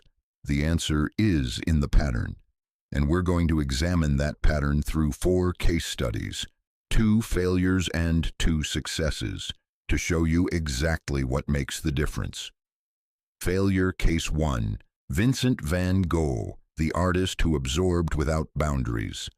Vincent van Gogh was a textbook shadow awakener. From childhood, he was described as too sensitive, too intense, too emotionally reactive. He couldn't function in normal social settings. He felt everything: his own pain, other people's pain, the suffering of the poor, the brutality of industrial society, the existential agony of existence itself. He became a minister first, trying to serve the suffering he perceived everywhere. But his approach was extreme, pathological even. He gave away all his possessions to the poor, lived in squalor, tried to take on their suffering as his own. The church dismissed him. They called him mentally unstable, incapable of proper ministerial boundaries. They were right, but not in the way they thought. Vincent wasn't mentally ill in the conventional sense. He was an empath experiencing collective shadow awakening without any framework to understand or contain it. When he turned to art, he channeled collective suffering into his paintings: the exhausted miners, the desperate peasants, the existential loneliness of the human condition. His colors became increasingly intense, almost violent. Those yellows and blues weren't just aesthetic choices. They were the visual representation of the psychological intensity he was experiencing. He saw what others missed. He felt what others repressed. And he had no conscious framework for differentiation.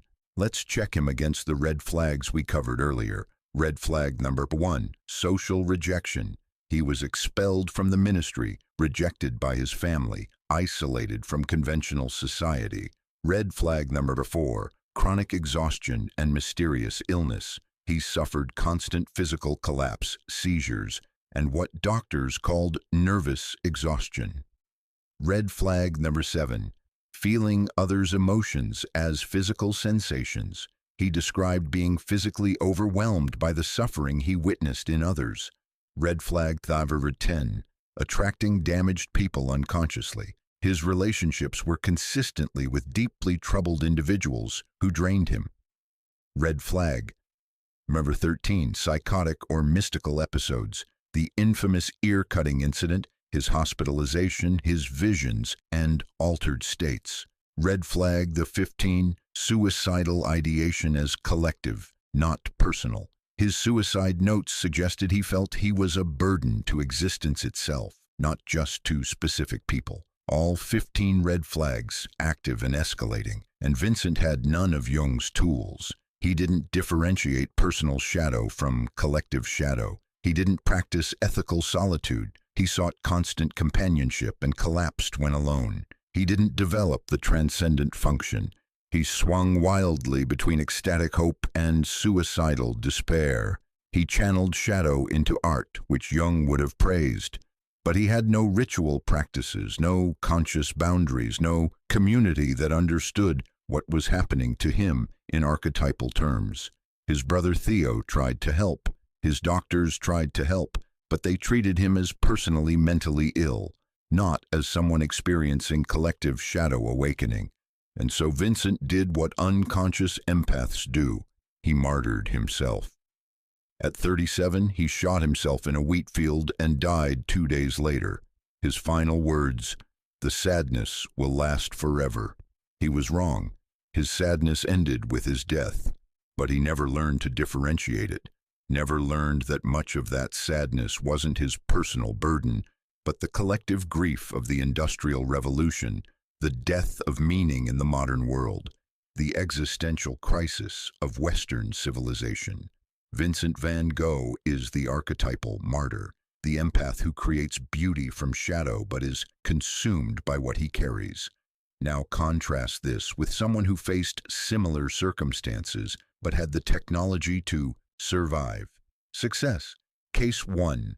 Carl Jung, the psychiatrist who almost went mad. We'll explore Jung's Red Book crisis in detail in Section 9, but let's establish the pattern here. Jung, like Van Gogh, was a shadow awakener from childhood. He described visions, prophetic dreams, overwhelming sensitivity to the unconscious currents around him. He felt possessed by forces larger than himself.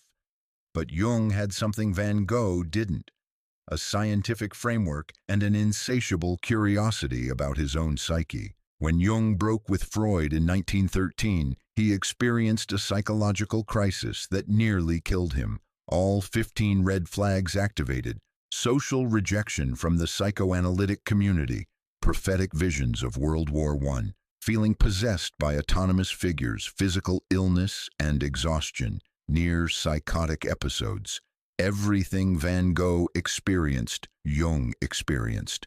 But Jung made different choices, conscious choices. First, he recognized what was happening as archetypal, not pathological. When the visions came, he didn't try to suppress them or medicate them away. He engaged them as real, autonomous content from the collective unconscious. Second, he practiced ethical solitude.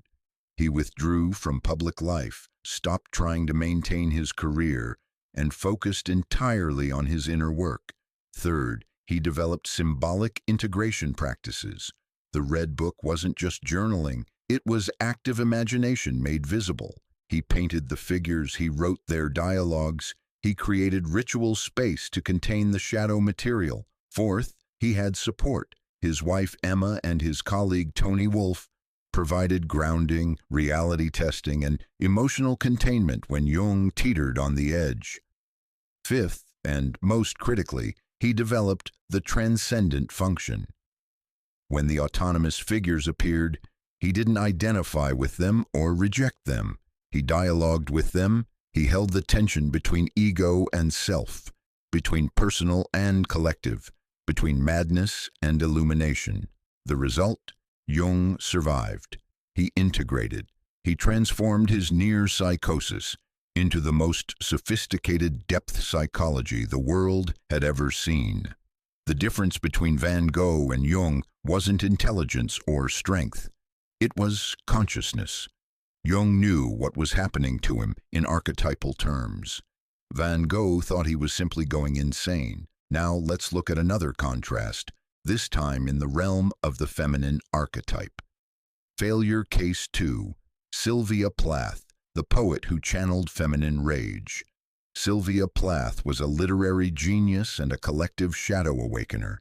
Her poetry, especially in her final collection Ariel, channeled the unspoken rage, despair, and suffocation of mid-20th century womanhood.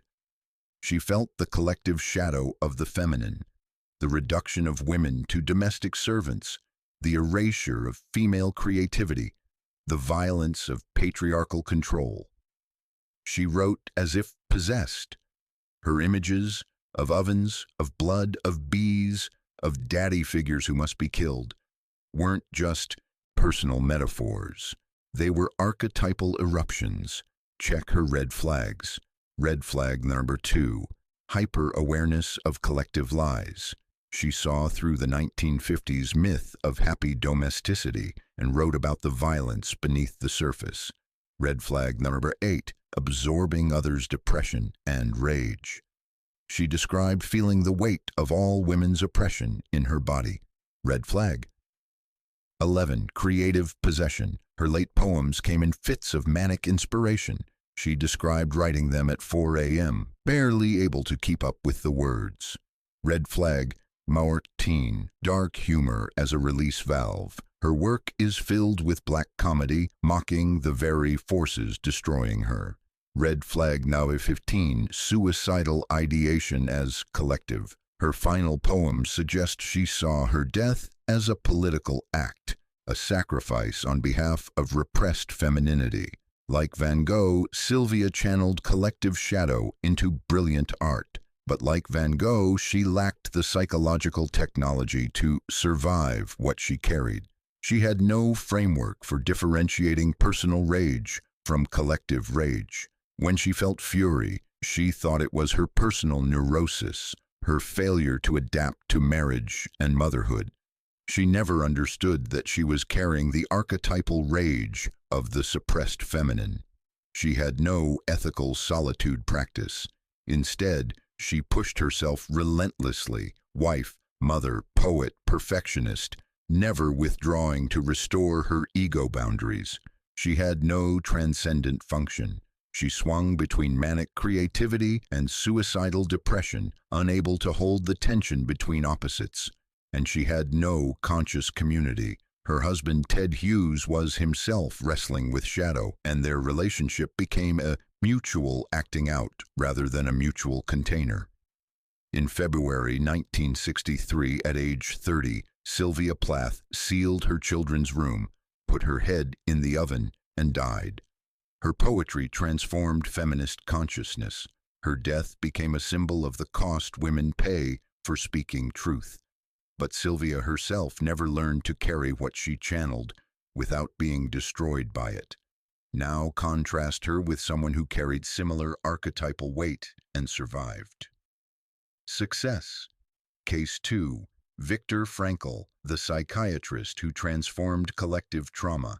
Viktor Frankl was a Jewish psychiatrist who survived Auschwitz. If anyone had a right to be destroyed by collective shadow, it was Frankl. He lived through the absolute worst of human evil: genocide, torture, the systematic destruction of meaning and dignity. He lost his parents, his brother, and his pregnant wife to the Holocaust. He was stripped of everything: profession, identity, humanity itself. And yet, Frankl emerged from the camps not broken, but transformed. He developed logotherapy, a psychology of meaning, and spent the next 50 years teaching others how to find purpose in suffering. How did he survive what destroyed millions? First, Frankl maintained what Jung would call symbolic distance. Even in the camps, he observed his own psychological responses as if he were both participant and witness.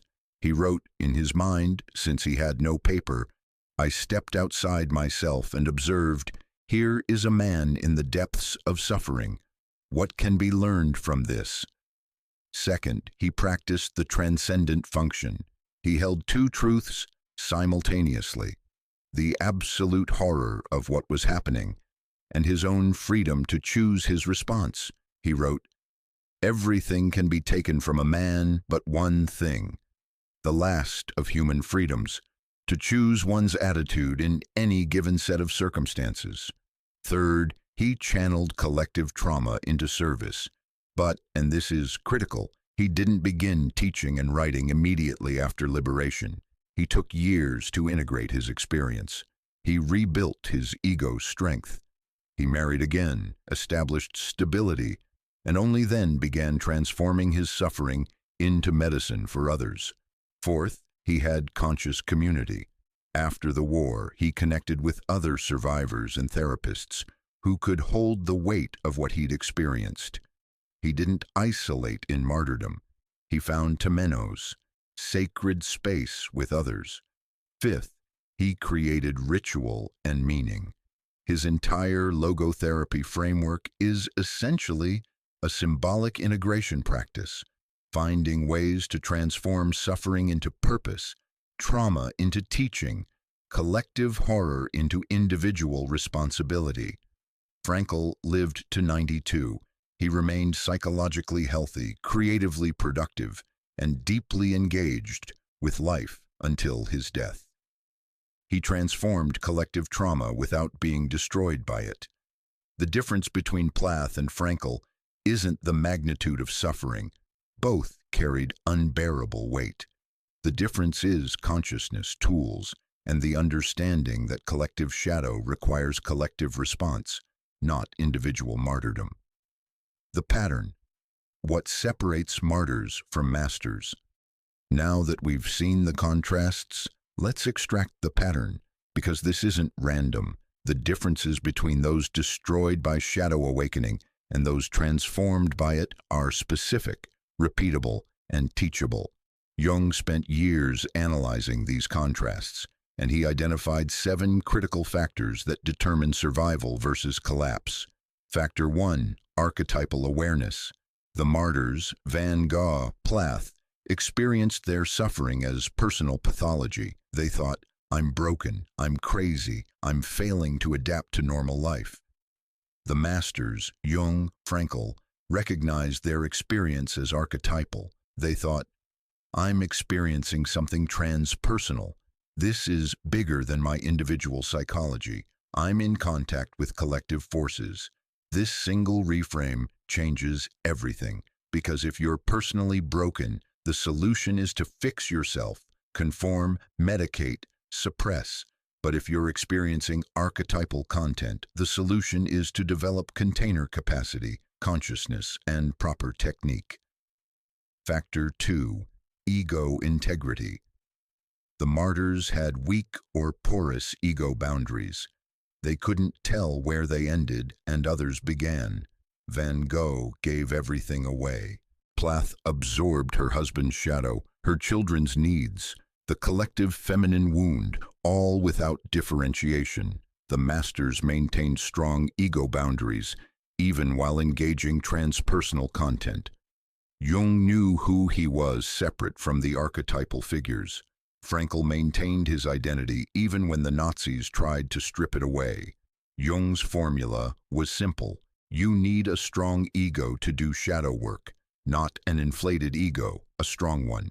An ego that knows its own boundaries, its own needs, its own limitations. Because shadow integration requires you to venture beyond the ego, and you can only return safely if you know where you are. Factor 3, conscious community.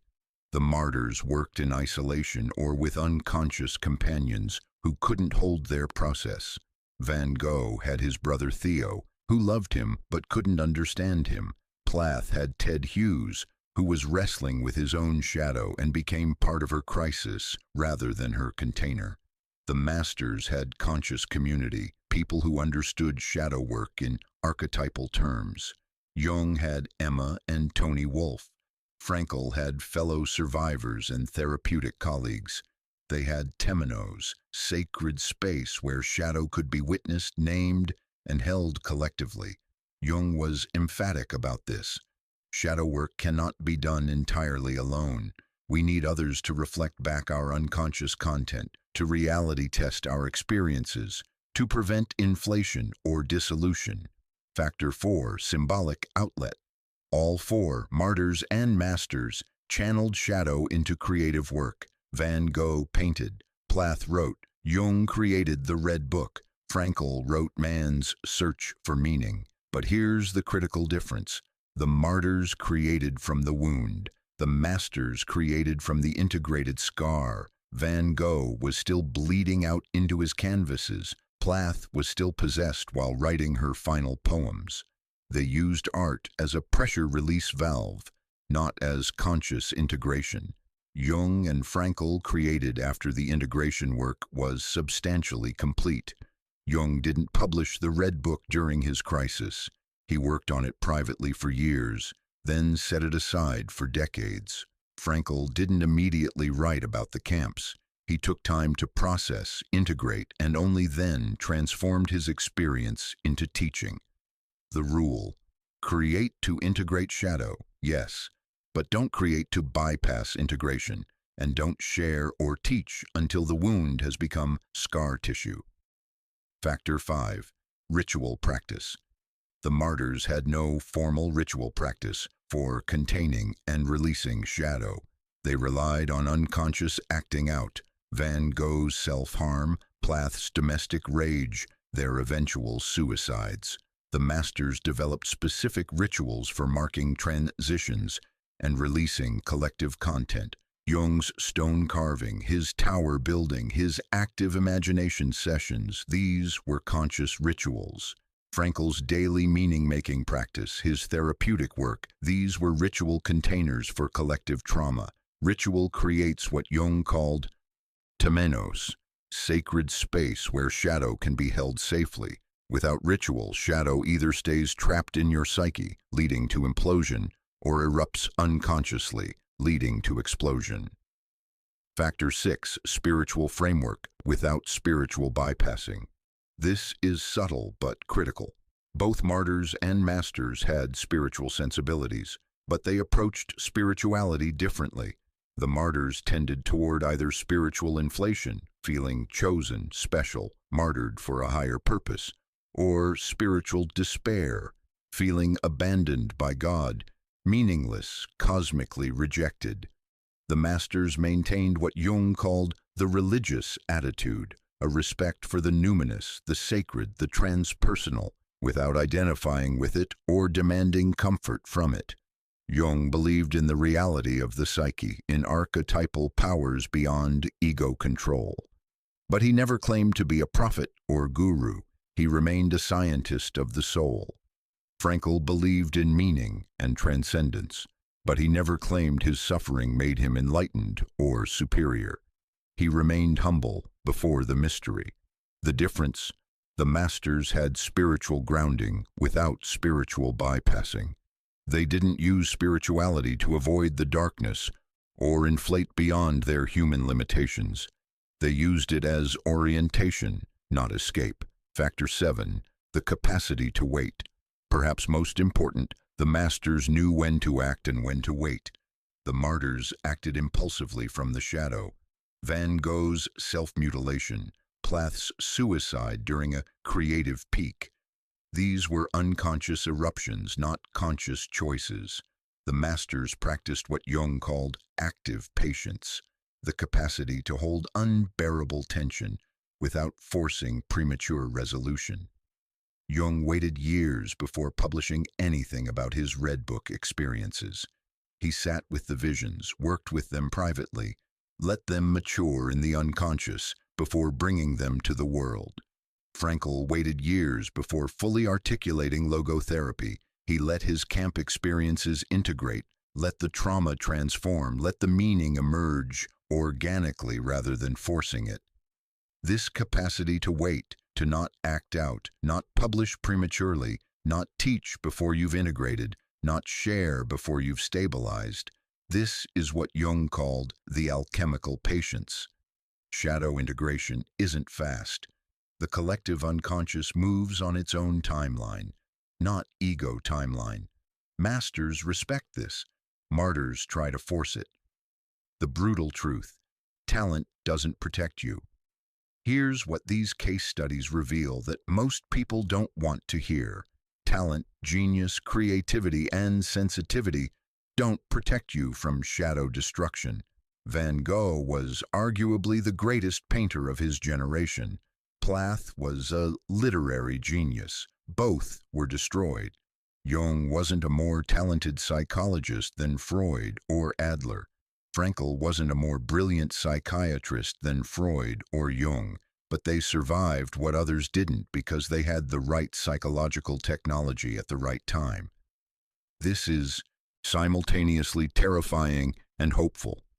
Terrifying because it means your gifts, your empathy, your sensitivity, your creative power won't save you if you don't have conscious awareness and proper technique. Hopeful because it means you don't have to be exceptional to survive. You just have to be conscious. You just have to learn the tools. Jung wrote, "I am convinced that shadow awakening, what I call encounter with the collective unconscious, is increasing in frequency in modern times. More people are being activated, but our culture has lost the traditional frameworks for containing such experiences. We no longer have shamanic initiations, mystery schools, or conscious elders to guide the process.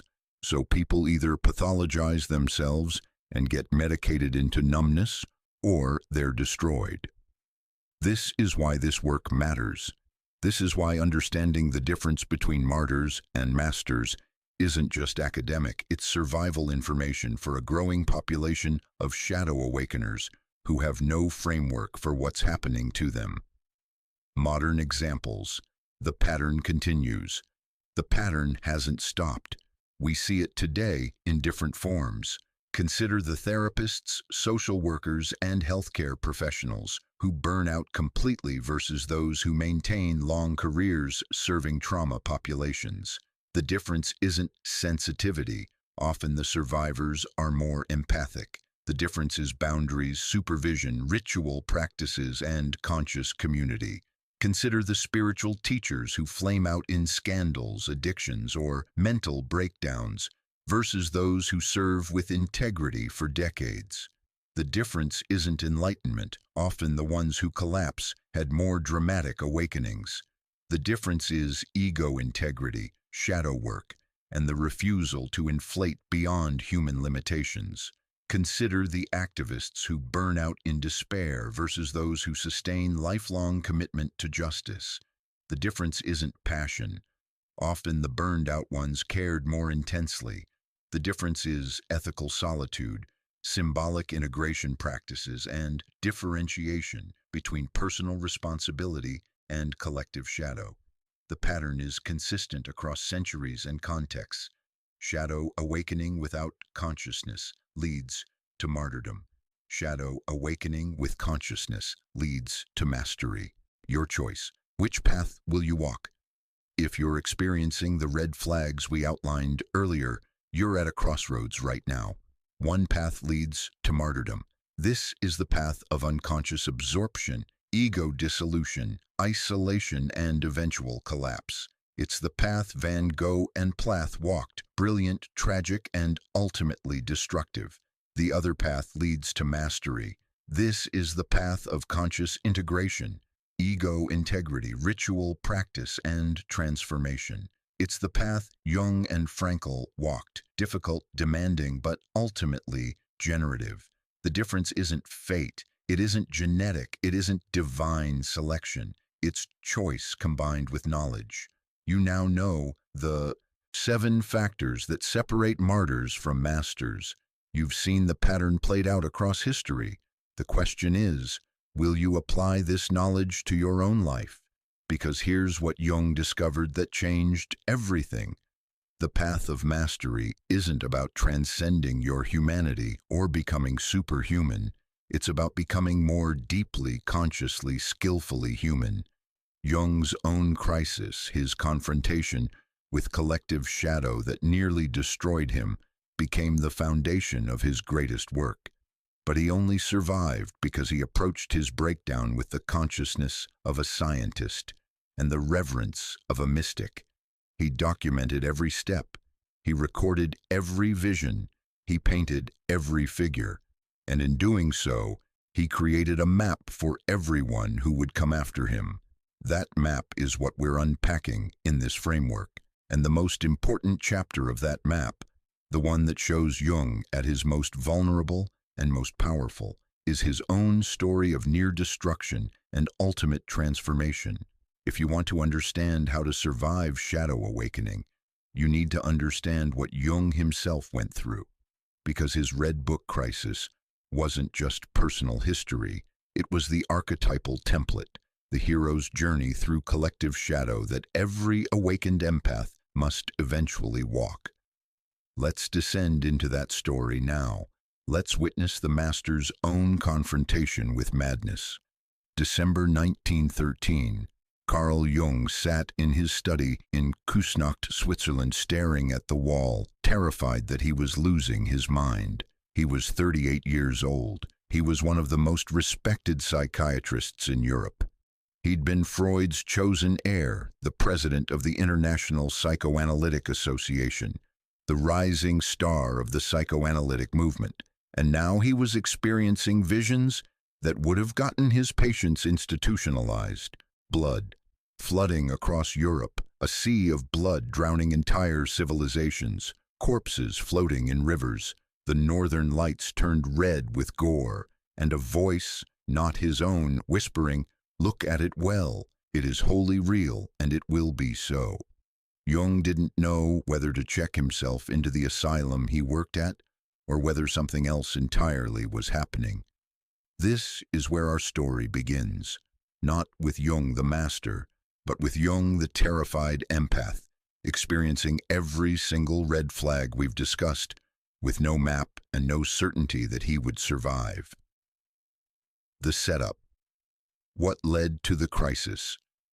To understand Jung's descent, you need to understand what preceded it. Jung and Freud had been the father-son duo of psychoanalysis. Freud, the brilliant Jewish neurologist from Vienna. Jung, the younger Swiss psychiatrist Freud groomed to lead the movement internationally. But by 1912, Jung couldn't ignore what he was seeing. Freud's entire system was built on a reduction. Freud saw everything through sexuality and repression. Jung was encountering something in his patients and in himself that didn't fit that framework. He was seeing archetypal images, mythological motifs, spiritual experiences that seemed to come from a source deeper than personal biography. He was seeing what he would later call the collective unconscious. When Jung published Symbols of Transformation in 1912, openly challenging Freud's theories, the break became inevitable, and with that break came the activation of every red flag. Red flag number 1, social rejection and isolation. The psychoanalytic community turned on Jung overnight. He was expelled from the inner circle. His colleagues, people he'd worked with for years, stopped speaking to him. Professional journals attacked him. Conference invitations disappeared. Freud wrote to other analysts, warning them that Jung had gone mystical, the ultimate insult in scientific circles. Jung was branded as unreliable, unscientific, possibly insane. Jung later wrote, "After the break with Freud, all my friends and acquaintances dropped away. My book, Symbols of Transformation, was declared nonsense. I felt totally isolated. It was as if I stood in a desert." But the isolation wasn't just professional. Jung's own psychological certainty collapsed. Without Freud as the authoritative father figure, Jung had to confront his own unconscious directly, and what he found there terrified him. Red flag number 6 and number 12, prophetic visions and possession by autonomous figures. In October 1913, Jung experienced his first major vision. He was on a train journey when suddenly his normal perception dissolved. He saw a monstrous flood covering all the northern lands between the North Sea and the Alps. He saw civilization drowning. He saw corpses and debris floating in the blood-colored waters. The vision lasted an hour. When it ended, Jung was shaking. 2 weeks later, the vision returned, even more intense. This time, a voice spoke to him. "Look at it well. It is wholly real, and it will be so. You cannot doubt it." Jung's professional training told him this was a psychotic break. Hallucinations, loss of contact with reality, the textbook beginning of schizophrenia. But something in him resisted that interpretation. The vision felt different from the delusions he'd seen in patients. It felt symbolic, archetypal, meaningful, not random or fragmented. Then, in August 1914, World War I began, and Jung's vision of blood flooding Europe became literal reality. This is when Jung faced his first major choice. Was he having a personal psychotic break that happened to coincide with the war? Or was he somehow perceiving the collective psyche, the unconscious preparation for war that was happening across European civilization? If he chose the first interpretation, he'd need to medicate himself, suppress the visions, and return to normal functioning. If he chose the second interpretation, he'd need to engage the visions consciously, learn what they were revealing, and develop a relationship with this layer of the psyche he'd never encountered before. Jung chose the second path, and that choice led him into 3 years of near madness. Red flag 313, psychotic or mystical episodes. December 12, 1913. Jung made a decision that would change the history of psychology. He decided to voluntarily descend into his own unconscious, not through substances, not through meditation, but through a technique he would later call active imagination. He sat in his study, closed his eyes, and deliberately released ego control. He allowed images to rise spontaneously from the unconscious without censoring or directing them. What happened next is documented in the Red Book, the massive illuminated manuscript Jung created to record his descent. He found himself standing at the edge of a cliff. Below him, a dark abyss, and without knowing why, he stepped off the edge. He fell, deeper and deeper into darkness. He fell for what felt like an eternity, though in reality only minutes passed. When he landed, he was in a different world, an underground realm of caverns and waterways. And in that realm, he encountered his first autonomous figure, a white-haired old man named Elijah, accompanied by a beautiful young blind woman named Salome. Jung described his terror. These figures were utterly real to me in that moment, more real than the walls of my study. They spoke to me with their own voices, had their own opinions, and knowledge that was completely separate from my conscious mind. I felt as if I were losing myself entirely. This is the experience that patients describe when they're heading toward psychosis. Autonomous voices, alternate realities, the dissolution of ego boundaries. But Jung noticed something critical. He could dialogue with these figures. He could maintain an observing consciousness, a part of himself that remained separate, witnessing, questioning. Elijah told Jung, "You are in the land of the dead, but you need not fear.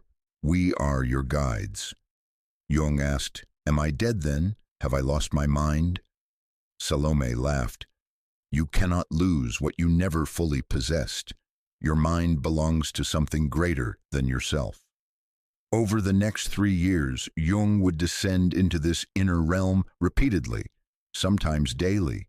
He would encounter dozens of autonomous figures: Philemon, the wise old man who became his primary teacher; the Red One, a terrifying devil figure who represented rage and destruction; Ka, an ancient soul figure, a serpent, a scarab; the god Abraxas. Each figure brought messages, teachings, challenges, and Jung recorded it all, painting the figures, transcribing the dialogues, analyzing the symbolism. But the cost was immense. Red flag number 4 and number 5, physical illness and chronic exhaustion. Jung's body began to break down. He experienced crushing fatigue that wouldn't resolve with rest. He had seizure-like episodes. His heart would race unpredictably. He suffered from what his doctors called nervous exhaustion, a diagnosis that meant they had no idea what was wrong. His wife Emma later recounted, "There were times I feared he wouldn't survive. He would emerge from his study looking like he'd aged 10 years in a single session. He barely ate. He couldn't sleep. His body was being ravaged by whatever was happening in his psyche." Jung understood what his colleagues and doctors didn't. The engagement with the collective unconscious was psychosomatic. His body was processing content that his conscious mind couldn't fully integrate. The shadow material he was encountering had to move through his entire organism, not just his brain.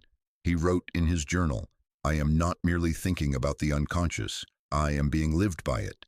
Every cell in my body is responding to this content. I am afraid my body will give out before the process completes."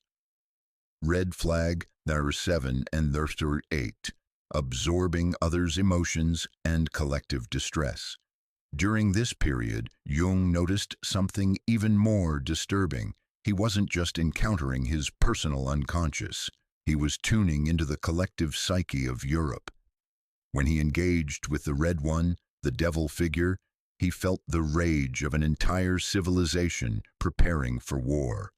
When he spoke with Philemon, he heard the wisdom of ancient cultures. When he descended into the underground realm, he was walking through the shadow of Western consciousness itself. Jung wrote, "I realized I wasn't going mad in a personal sense. I was experiencing the madness of the collective, the psychosis of Europe that would erupt into World War I. I was like a seismograph picking up tremors before the earthquake, and the earthquake was coming." This recognition was both terrifying and clarifying. If Jung was simply having a personal breakdown, he was doomed. But if he was tuning into collective currents, if his sensitivity was picking up real archetypal movements, then there might be a way to survive this. But first, he had to answer a more immediate question. How do you maintain sanity while conversing with figures that feel more real than physical reality? The turning point, Philemon and the Red Book. The figure who saved Jung's life was Philemon. Philemon appeared to Jung as an old man with the wings of a kingfisher and the horns of a bull. He carried keys and had a long white beard. He spoke with an authority that Jung couldn't dismiss, and Philemon taught Jung the most important lesson of his entire life. These figures you encounter are not you. They are autonomous.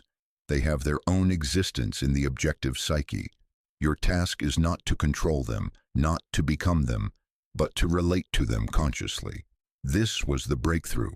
This was the difference between psychosis and active imagination.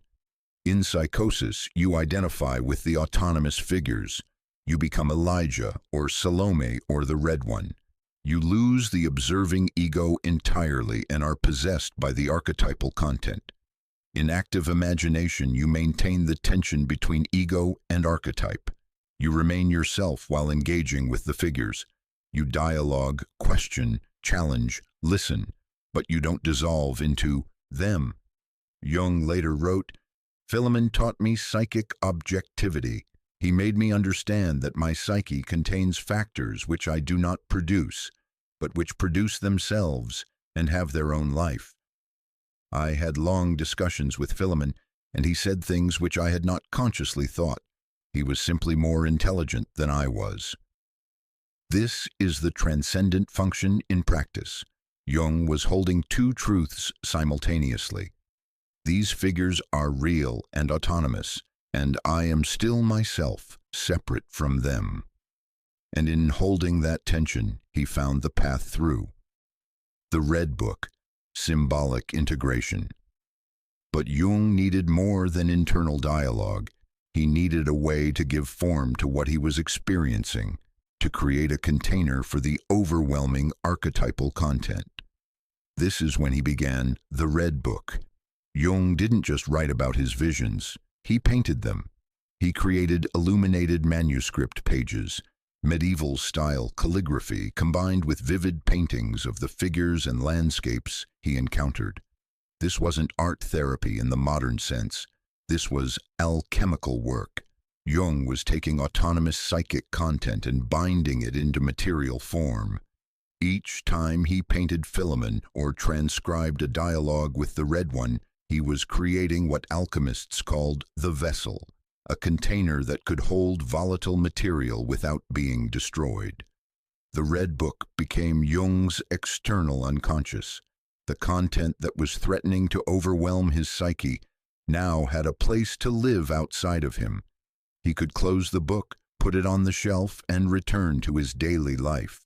The archetypal figures were contained. Jung worked on the Red Book for 16 years, from 1914 to 1930. But the most intensive period was 1914-1919, when he was descending into the unconscious almost daily. And during those years, Jung practiced all 5 of his survival principles, even though he hadn't formulated them conceptually yet.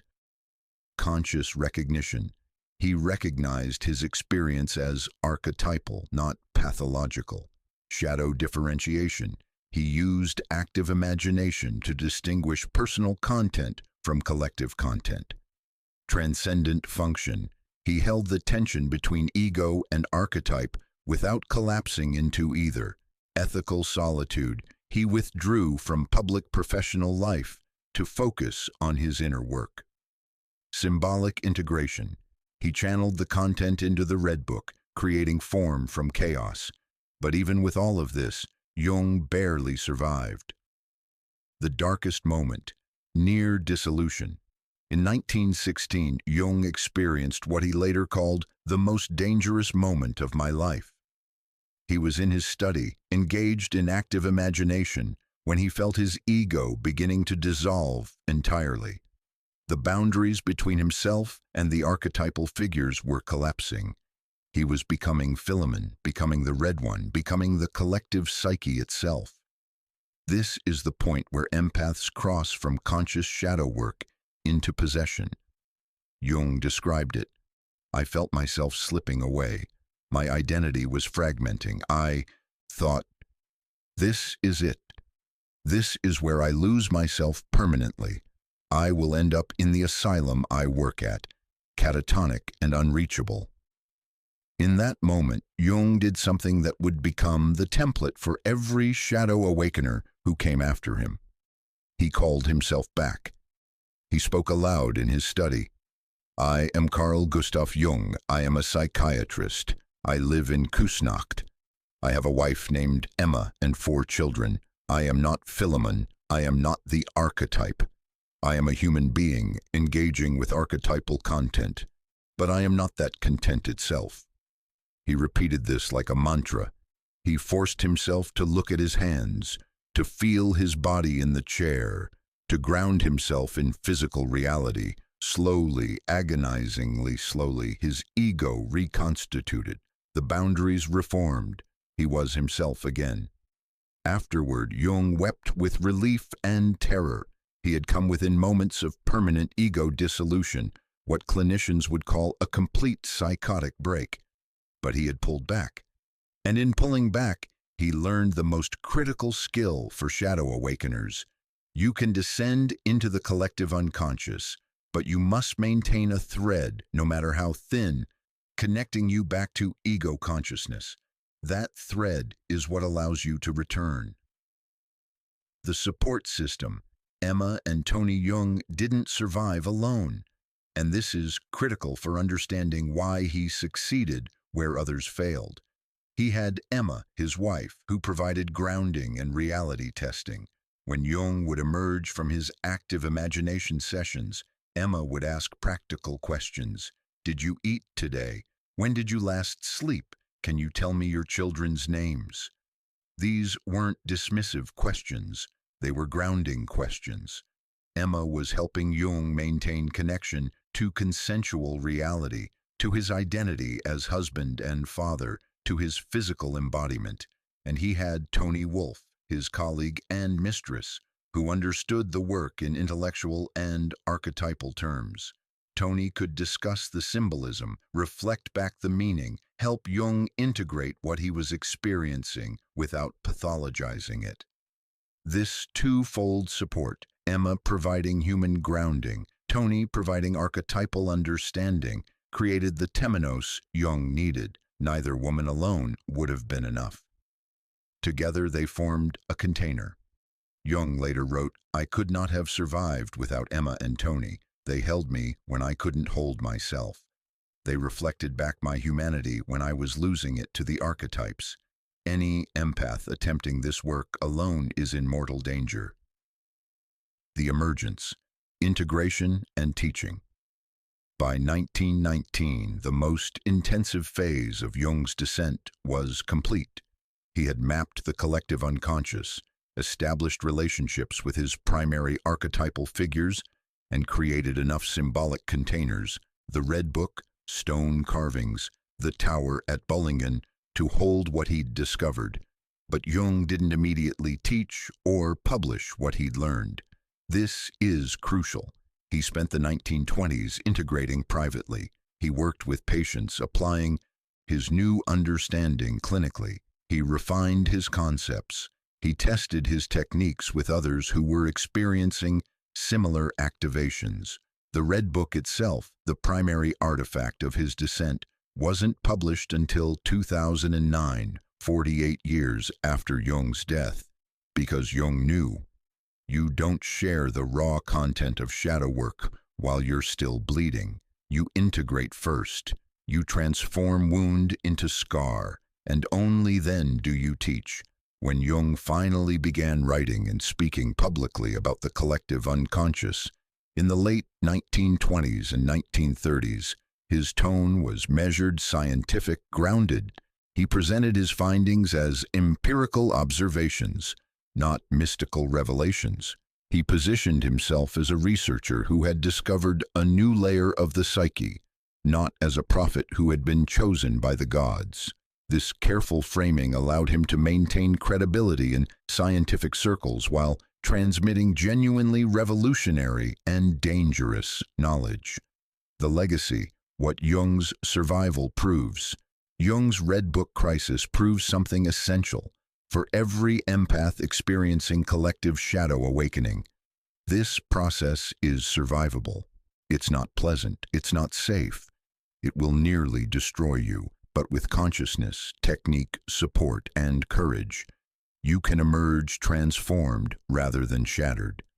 Jung experienced every red flag we've discussed: social rejection, prophetic visions, physical illness, absorption of collective distress, autonomous possession, near psychosis, all 15, activated simultaneously for years. And he survived because he did the work consciously. He developed the 5 principles, not as abstract theory, but as lived practice forged in the fire of his own near destruction. Jung wrote near the end of his life, "People think I discovered the collective unconscious through study and theory. That's not true. I nearly died from it. And everything I teach about shadow integration, individuation, and the transcendent function, all of it comes from my desperate attempts to survive what was moving through me." This is why Jung's framework isn't academic. It's emergency medicine for empaths in crisis. And if Jung, with his genius intellect, his professional training, his resources and support, barely survived, then everyday empaths need these tools even more desperately. The question now becomes practical. How do you apply Jung's survival blueprint to your own life? How do you translate his Red Book crisis, his personal hero's journey through collective shadow, into daily practices that work in the modern world? Because understanding the theory is one thing. Living it is another. You need tools, specific, concrete, actionable practices that you can implement today, whether you're in the early stages of shadow awakening or deep in the crisis. That's what we turn to now. The practical toolkit. Theory saves no one. You can understand Jung's framework perfectly. You can recognize all 15 red flags in yourself. You can appreciate the difference between martyrs and masters, and still be destroyed by what you're carrying, because knowledge without practice is just intellectual entertainment. And shadow integration isn't an intellectual exercise. It's a daily discipline that requires specific techniques, repeated consistently with consciousness and courage. What follows are 7 tools Jung developed and taught to his patients, tools specifically designed for empaths experiencing collective shadow awakening. These aren't New Age visualizations or spiritual bypasses. They're serious psychological technologies that require work, but they work, and they might save your life. Tool 1. The Daily Shadow Inventory. The first and most fundamental practice is differentiation, learning to distinguish your personal emotional content from the collective shadow you've absorbed. Most empaths experience their emotional life as one undifferentiated mass. You wake up feeling heavy, anxious, angry, or despairing, and you assume it's all yours. You try to process it with therapy techniques designed for personal neurosis, and you fail because half of what you're feeling isn't personal. The daily shadow inventory solves this problem through a simple journaling practice Jung developed during his Red Book crisis. Here's how it works. Every morning before you engage with the world, before news, social media, work, or other people, you sit with a journal divided into two columns. Left column header, personal content, right column header, collective content. Then you spend 15-20 minutes sorting through your emotional and psychological state, asking for each feeling or thought. Is this mine, or am I carrying this for the collective? Personal content includes emotions that trace back to your biography, your relationships, your choices, your unprocessed wounds. If you can identify a specific personal source, it goes on the left. Collective content includes emotions that feel ancient, impersonal, or too large for your individual circumstances. Grief that exceeds your personal losses. Rage that's bigger than your personal grievances. Anxiety that doesn't match your actual life situation. Example from Sarah's practice. Personal content. Anger at my manager for scheduling me for double shifts. Guilt about not calling my mother this week. Anxiety about my student loan payments. Sadness about my relationship ending. Collective content. Grief over patients dying alone during pandemic. Ancestral grief. Rage at healthcare system failure. Collective rage of all caregivers. Existential despair about meaninglessness. Cultural shadow of late capitalism. Terror about future. Collective apocalyptic anxiety. The differentiation itself is therapeutic. Just naming what's collective already reduces its power over you by 20-30%. But here's the critical next step. You treat the two columns differently.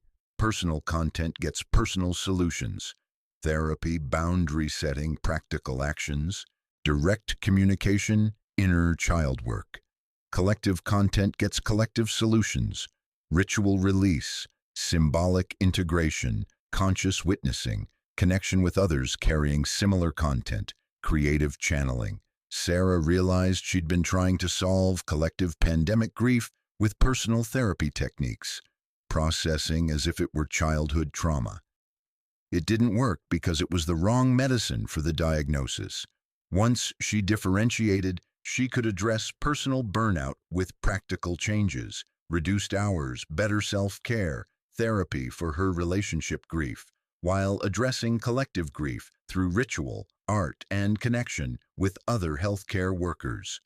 Common pitfalls: over-personalizing, assuming everything is yours. This leads to shame and pathologizing yourself unnecessarily. Over-collectivizing, assuming nothing is yours, it's all collective. This is spiritual bypassing, refusing personal responsibility by blaming everything on the collective. Rigid thinking, some content is both personal and collective. Your father's rage might be both his personal wound and the collective masculine shadow he never integrated. Hold both truths. Template to get started. Set a daily alarm for 6:30 a.m. or whenever you wake. Before checking your phone, sit with your journal, write the date, then create your two columns. Spend 15 minutes sorting. Do this for 30 days straight. The practice rewires your neural pathways for differentiation. Tool 2, Active Imagination Dialogue. This is Jung's most powerful technique and the most misunderstood and potentially dangerous. Active imagination is not meditation, visualization, or creative writing. It's a method of engaging autonomous psychic content, the shadow figures, archetypal energies, and collective material that's active in your unconscious, as if they were real, independent beings. Because they are. When you're experiencing collective shadow awakening, you're not just feeling generic emotions, you're being visited by specific archetypal forces that have their own intelligence, agenda, and voice. Trying to suppress them or rationalize them away doesn't work. They just go underground and possess you more deeply. Active imagination lets you meet them consciously, establish boundaries, and negotiate the terms of their presence in your psyche. Here's the step-by-step process. Step 1. Create sacred space. You need a quiet room where you won't be interrupted for 30, 60 minutes. Light a candle. Create a simple altar or focal point. This isn't superstition, it's signaling to your unconscious that you're entering ritual space. Step 2. Ground and protect. Sit comfortably. Feel your body in the chair. Say your name aloud. Say where you are, who you are in consensual reality. This creates the anchor you'll need to return to. Step 3. Invite the shadow figure. Close your eyes, relax your body, but keep your awareness sharp. Then speak, either aloud or internally.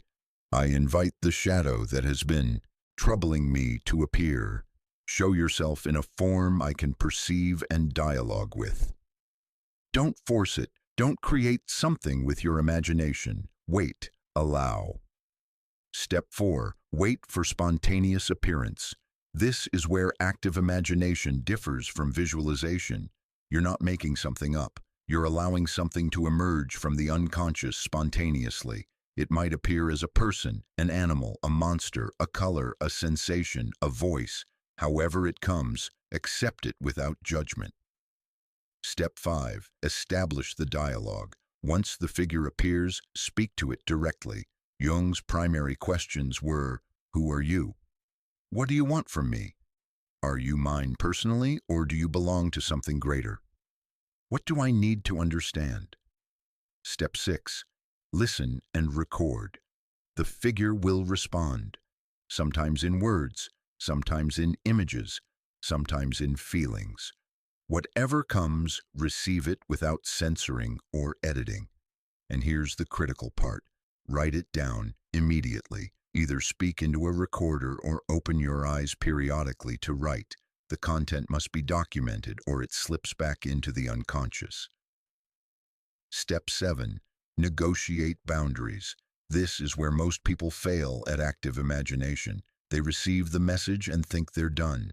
But Jung taught, you must establish terms. Say to the figure, I hear you, I witness what you carry, but I am not you, and you cannot possess me completely. What can we agree on? How can I honor what you carry without being destroyed by it? The figure will respond.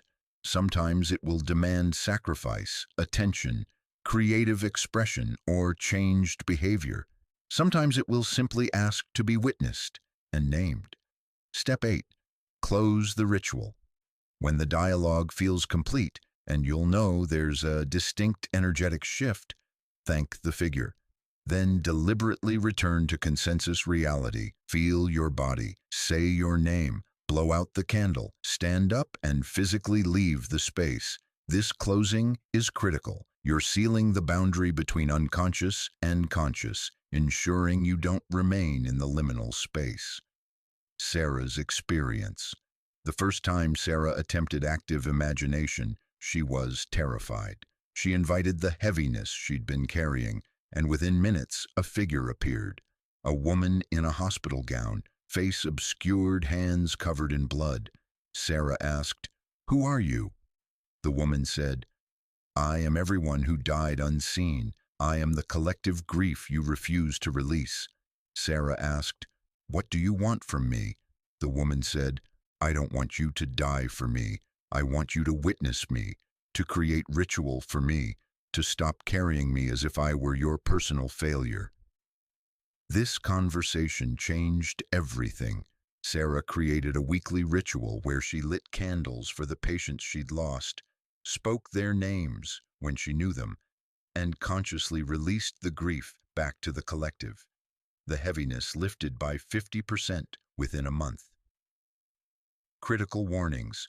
Don't do this work alone if you're in acute crisis. If you're experiencing red flags on our 13-15, psychotic breaks, suicidal ideation, complete ego dissolution, you need a therapist present.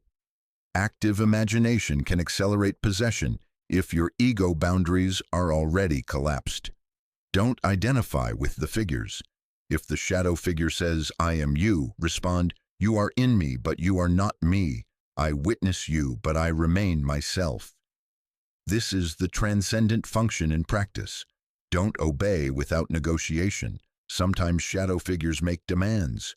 Quit your job, leave your partner, hurt yourself. These are tests. Don't comply unconsciously. Dialogue. Why? What would that serve? Is there another way to honor what you carry? Keep detailed records. Active imagination content should be journaled, painted, or recorded. This creates the symbolic container and allows you to track patterns over time. Tool 3. Energy boundary rituals. Empaths experiencing collective shadow awakening have porous boundaries. You absorb everything, other people's emotions, collective anxiety, archetypal energies, without conscious filters. Jung understood that psychological boundaries aren't just mental, they're energetic and somatic. You need practices that work at the body level to create protection without shutting down your empathic gift.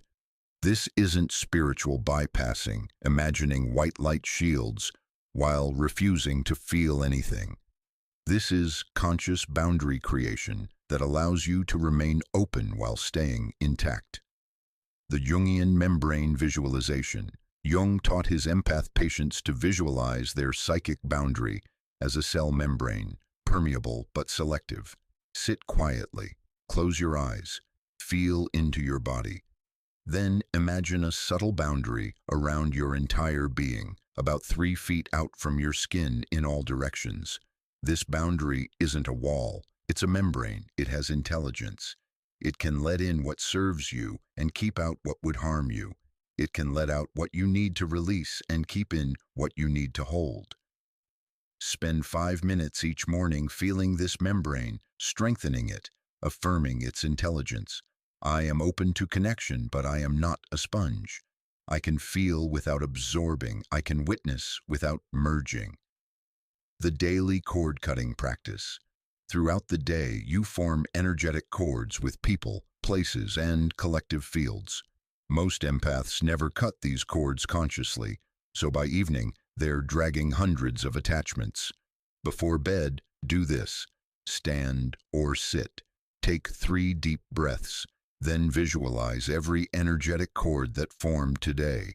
To coworkers, patients, family, news, social media, collective anxiety. Say aloud or internally, I release all cords that are not mine to maintain. I cut all attachments that do not serve. I return to others what belongs to them, and I call back to myself what is mine. Visualize scissors, a sword, or simply your hands severing the cords. Feel them detach. Watch them retract back to their sources. Then seal your boundary. I am complete within myself. I am intact. I am sovereign. Sarah practiced this every night and reported sleeping 4 hours longer. Her insomnia was partially caused by energetic cords keeping her psychically engaged with the hospital, even when she was home. The physical grounding practice.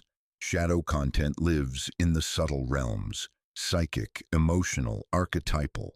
When you're overwhelmed, you need to drop into physical reality immediately. Jung taught his patients this rapid grounding technique.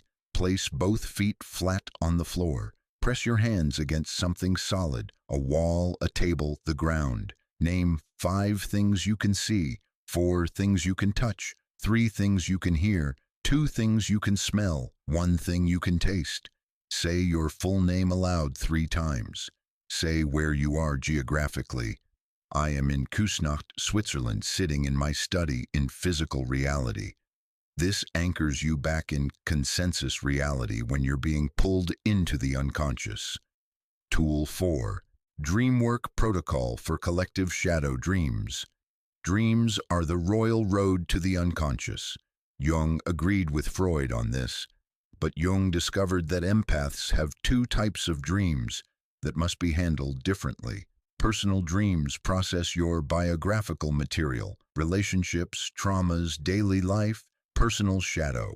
Collective dreams tap into archetypal and transpersonal content. They're messages from the collective unconscious, or downloads of collective shadow material. Mixing up these 2 types leads to confusion and misinterpretation. You try to analyze a collective dream as if it were about your mother and miss the entire message. How to recognize collective shadow dreams. They have specific markers Jung identified, mythological or historical settings you've never visited, ancient temples, medieval cities, prehistoric landscapes, archetypal figures who are clearly not from your personal life, wise old men, priestesses, monsters, gods, vast scale or cosmic significance. The dream feels bigger than your individual concerns. Emotional intensity that's impersonal.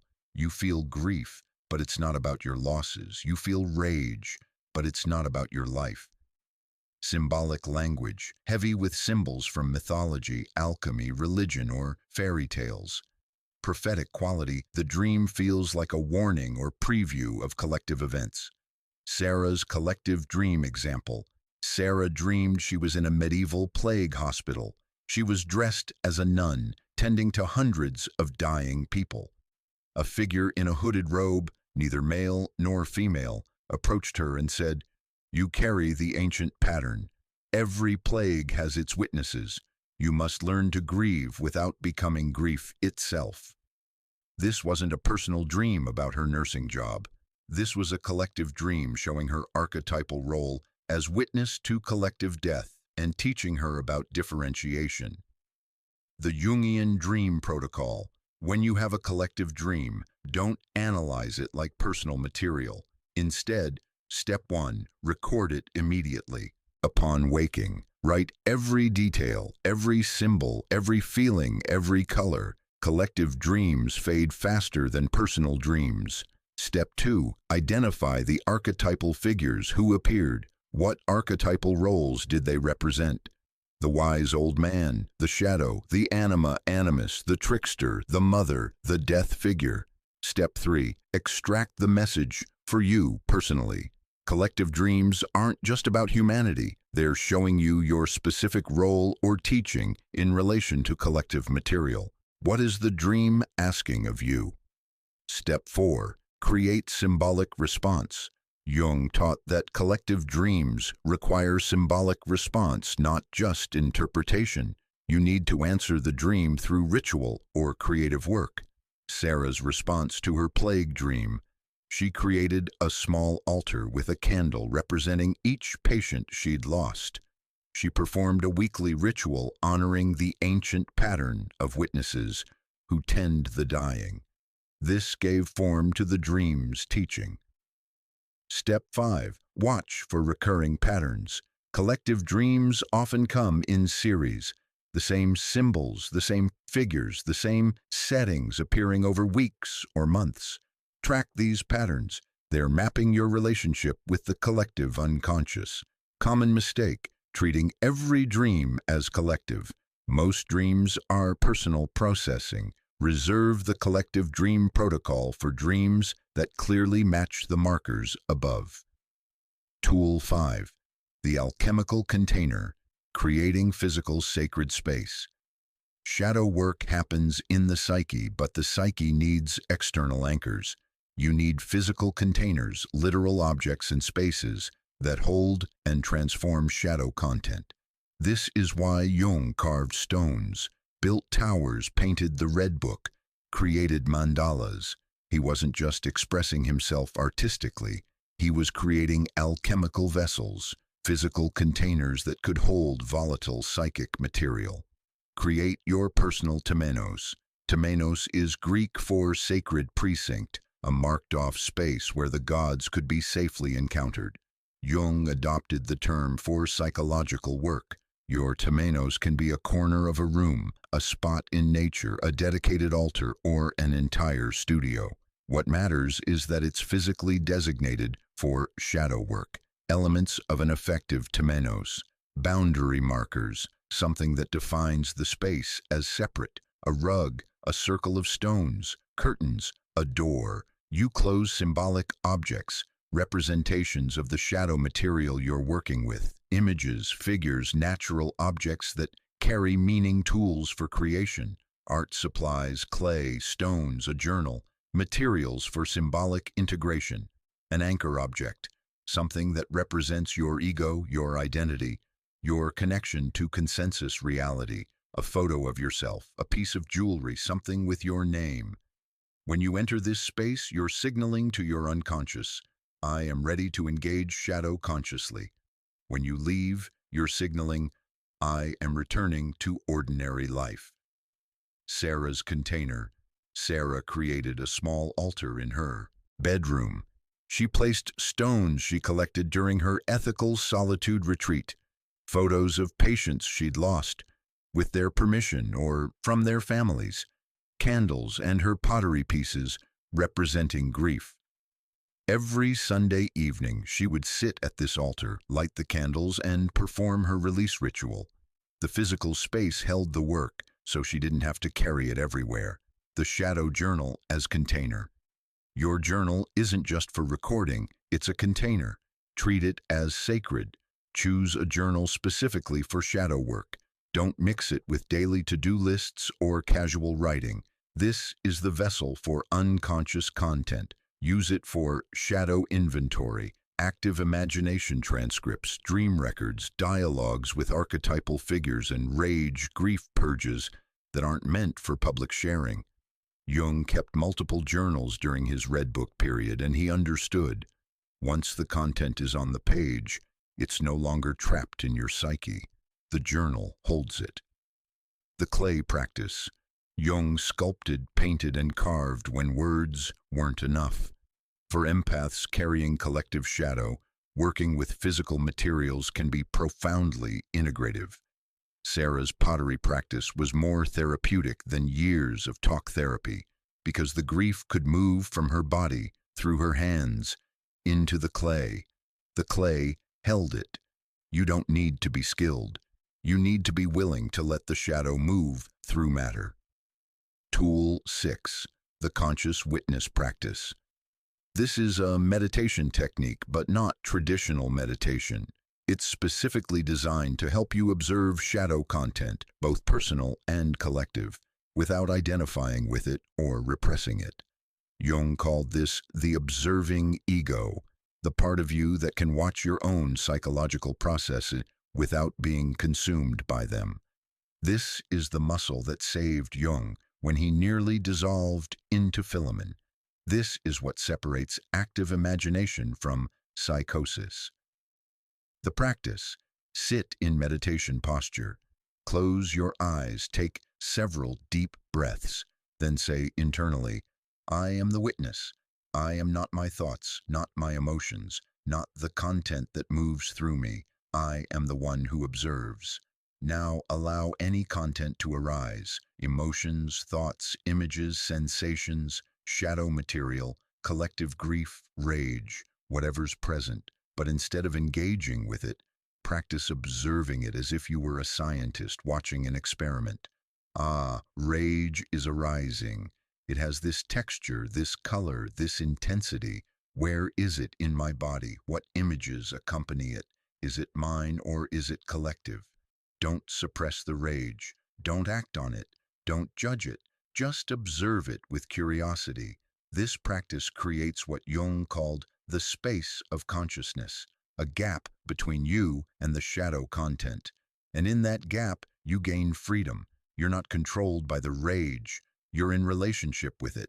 You can choose how to respond. Advanced version, witnessing the collective. Once you're stable in personal witnessing, you can extend this practice to collective shadow. Sit in meditation. Open your awareness beyond your personal psyche. Feel into the collective field, your community, your culture, humanity. Then observe. What is the collective feeling right now? What shadow is active? What's the quality of this moment in collective consciousness? You might sense collective anxiety, rage, grief, numbness, or hope. Just observe it. Name it. Don't absorb it. Don't reject it. Witness it. This practice trains you to stay conscious in the presence of collective shadow without being swept away by it. Sarah's experience. After 6 months of the witness practice, Sarah reported a fundamental shift. She could work in the ICU, witness terrible suffering, feel genuine compassion, and not carry it home. She'd become what Jung called the conscious mediator, someone who can be present to shadow without being possessed by it. Tool 7. Strategic Community, Finding Your Temenos. Jung was adamant shadow work cannot be done entirely alone. You need witnesses, you need reality testers, you need others who understand what you're experiencing in archetypal terms, not pathological terms. But here's the problem. Most community isn't equipped for this work. Your family might pathologize you, your friends might dismiss you. Even many therapists don't have a framework for collective shadow awakening. You need what Jung called the psychological temenos, a small group of people who can hold shadow consciously. What true temenos looks like: small, 2-5 people maximum. Shadow work doesn't scale. Large groups fragment into performance and spiritual bypassing. Conscious members understand Jungian concepts, archetypal language, and the reality of the collective unconscious. Boundaried, clear agreements about confidentiality, time limits, and scope.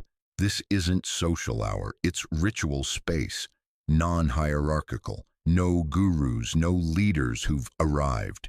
Everyone is a fellow traveler, including facilitators. Regular, weekly or bi-weekly meetings. Shadow integration requires consistency, not sporadic check-ins. The structure Jung recommended: each member brings shadow material, a dream, an active imagination dialogue, a struggle, a question. The group witnesses, reflects, offers symbolic perspectives, and holds space. No advice giving, no fixing, no spiritual bypassing. The group practices differentiation together. Is this personal shadow or collective? What archetypal energy is at play? What's being asked? Finding or creating your group. This is hard. Most people don't have access to Jungian-trained communities, so you might need to create one. Start with one person, a friend, a therapist, a fellow empath who resonates with this framework. Share this material. See if they're willing to engage at this level. Gradually expand to 2-3 others. Meet weekly. Create simple rituals, opening with silence, closing with a grounding practice. Use the tools we've covered. Sarah found her temenos through her trauma-informed coaching training. 3 other healthcare workers who were experiencing similar red flags. They met every Sunday morning for 90 minutes. No phones, no small talk, just shadow work. They witnessed each other's active imagination dialogues. They helped each other differentiate personal from collective content. They held each other when the work got overwhelming. Sarah credited this group with saving her life. I could go into the darkness because I knew they were holding the rope. I could descend because I trusted they'd pull me back if I got lost. The solo alternative. If you absolutely cannot find conscious community, you need a professional container. A Jungian analyst or depth therapist who understands this work. But even with professional support, Jung warned, isolation increases danger. Empaths need multiple witnesses, not just one. The temptation toward inflation or dissolution is too strong without checks and balances. If you're truly alone, then triple your individual practices.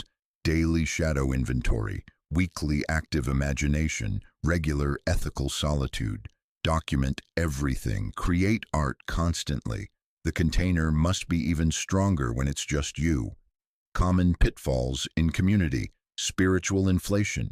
The group starts believing they're special, chosen, superior to normies. This is collective ego inflation, and it's toxic. Codependency. Members start absorbing each other's shadow rather than holding boundaries. The group becomes a new source of possession, not protection. Spiritual bypassing. The group uses archetypal language to avoid personal responsibility or practical action. It's all just collective shadow becomes an excuse for not dealing with personal wounds or making life changes. Guru dynamics. One member becomes the enlightened one, and others become followers. This destroys the temenos immediately. How to prevent these? Rotate facilitation. Challenge spiritual language when it feels bypassy.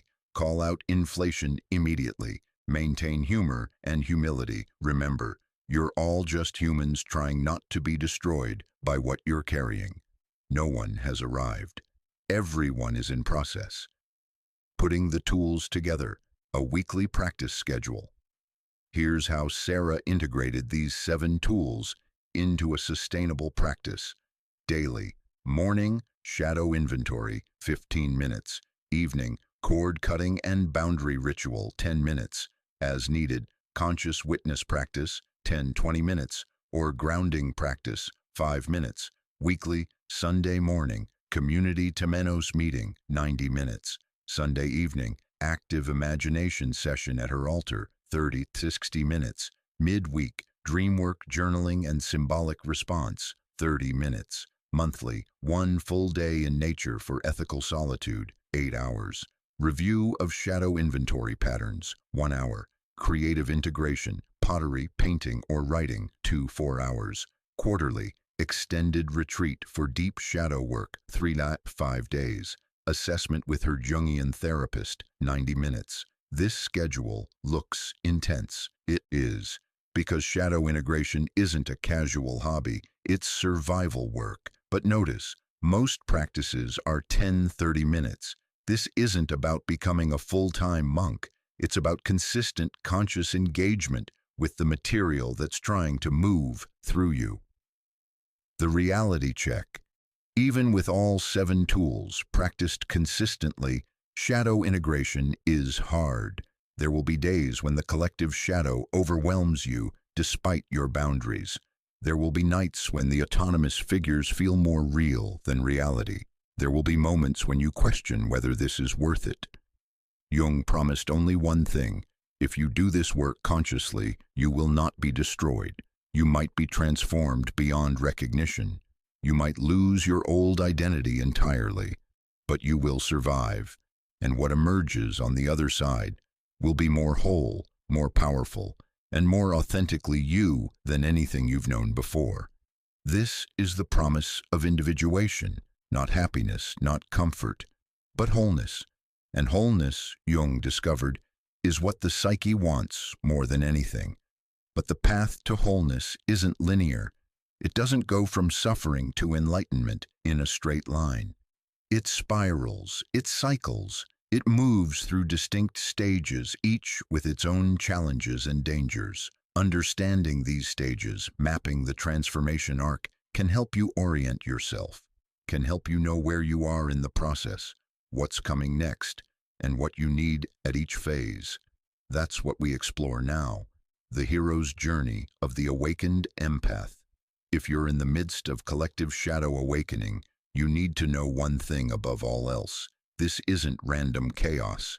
It's a process, a developmental arc with predictable stages, challenges, and thresholds. Jung mapped this arc through his study of mythology, alchemy, and his own descent. He called it the individuation process, the journey from unconscious identification with the collective to conscious wholeness. For empaths awakening the collective shadow, this process has 5 distinct stages, and understanding which stage you're in changes everything, because each stage requires different practices, different support, and different consciousness. Let's map the territory. Let's show you where you are, where you're heading, and what you need to survive each threshold.